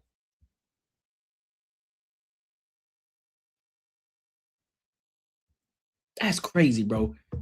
But make sure y'all like, comment, and subscribe for the algorithm, and make sure y'all hit the bell notification. Listen, if you enjoyed this video, be sure to check out either of these 2 videos right here. And make sure you share this post with your friends and your family. That shit wild, bro. Let me read some of these comments real quick. It said your channel stay honest and cut me at times for the better. Hey, listen. I'm glad that you enjoy the channel, Terry. You know what I'm saying? And of course, it's all love at the end of the day, too. It's all love at the end of the day. It's not me bashing anybody. You know, we all want to improve. We all want to do better. Just like I gave her props. Like, hey, I get it. You know what I'm saying? Every good change is good. You know, her getting back into the church. But I'm just saying, why did it take you so long? Why did it take you 3 baby daddies for you to start wanting to get in the church? You should have gotten in the church after the first one. You know what I mean? So it's just different. It's just like calling out the bullshit and then we improve from there. It's like, all right, we gotta start bringing this shit back down because she doing too much. Like, shorty, you're not that attractive. Like, you're not a 10, you're not a 8, you're not a 7, you're not a 6, you ain't even a 5. So we got to start looking in the mirror and really evaluating ourselves, like we were talking about earlier, Terry. They gotta evaluate themselves. A lot of these women have inflated egos, and some men do too. They have inflated egos as well, and they have to come back down to reality. Because again, you got a lot of men talk about, oh, this woman got to serve me, but big dog, you ain't doing shit. You ain't doing shit for this woman to serve you. You ain't improving. She came into your life. You ain't improve her life. You didn't make her life better.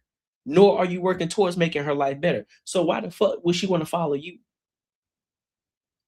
And vice versa. Ladies, you talking about you got a laundry list full of shit that you want this man not to be in X, Y, and Z, but then you can't even give a laundry list of the negative things about yourself. It took you a minute to come up with your flaws because you think you perfect already.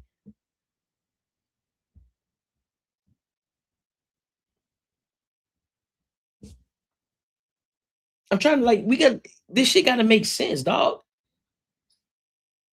Start giving the people a dose of fucking reality. Shorty, you ain't that attractive. You got 3 kids, about 3 different dudes. You're not finna get no attractive man. You're not finna get no top tier man. It ain't gonna happen.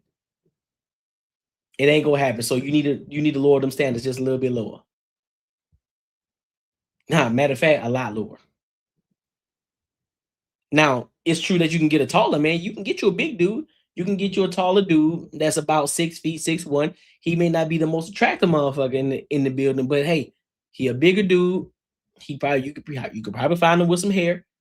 He might be in the church, but he probably ain't gonna be tall, dark, and handsome. He might be tall, average, and probably out of shape, and probably not that attractive.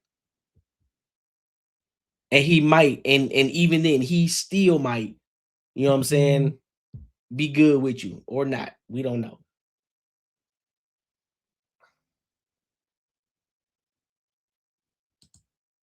And she's making you look bad, so you push back. Shit crazy, bro. Well, she said she's a negative 2.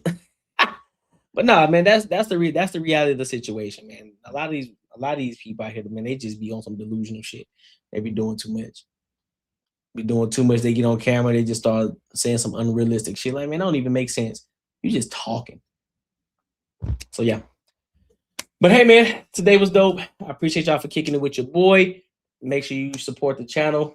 Dive into the super chats before we head out. You know what I mean? Or you can hit me in the cash app, whichever two.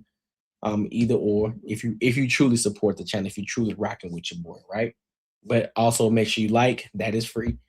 What else? If you haven't joined the ENG community, become an ENG member. That's 99 cents. We got that 99 cents a month. So therefore, if you become a member, you get the free access to my videos when they get posted. You are the first ones that get notified that my videos was uploaded before it goes to the public, so you get to watch it firsthand. And other things that we got going on too. You'll be able to get access to me outside of the YouTube channel, through my other platforms. Join the Discord too. I have those links as well. Join the Discord. So if you got any topics that you want me to cover or the Banter and Barter to cover, send it over there in the Discord. All right. Cool, my good people. So yeah, I appreciate y'all for coming to kick it with me on this Sunday. Make sure y'all are here Tuesday night for the Banter and Barter show. And yeah, I hope y'all have a great rest of y'all Sunday, man. Hope y'all have a productive week coming up. You know what I'm saying? Wake up in the morning ready to destroy the day and really conquer the day. All right. So until next time,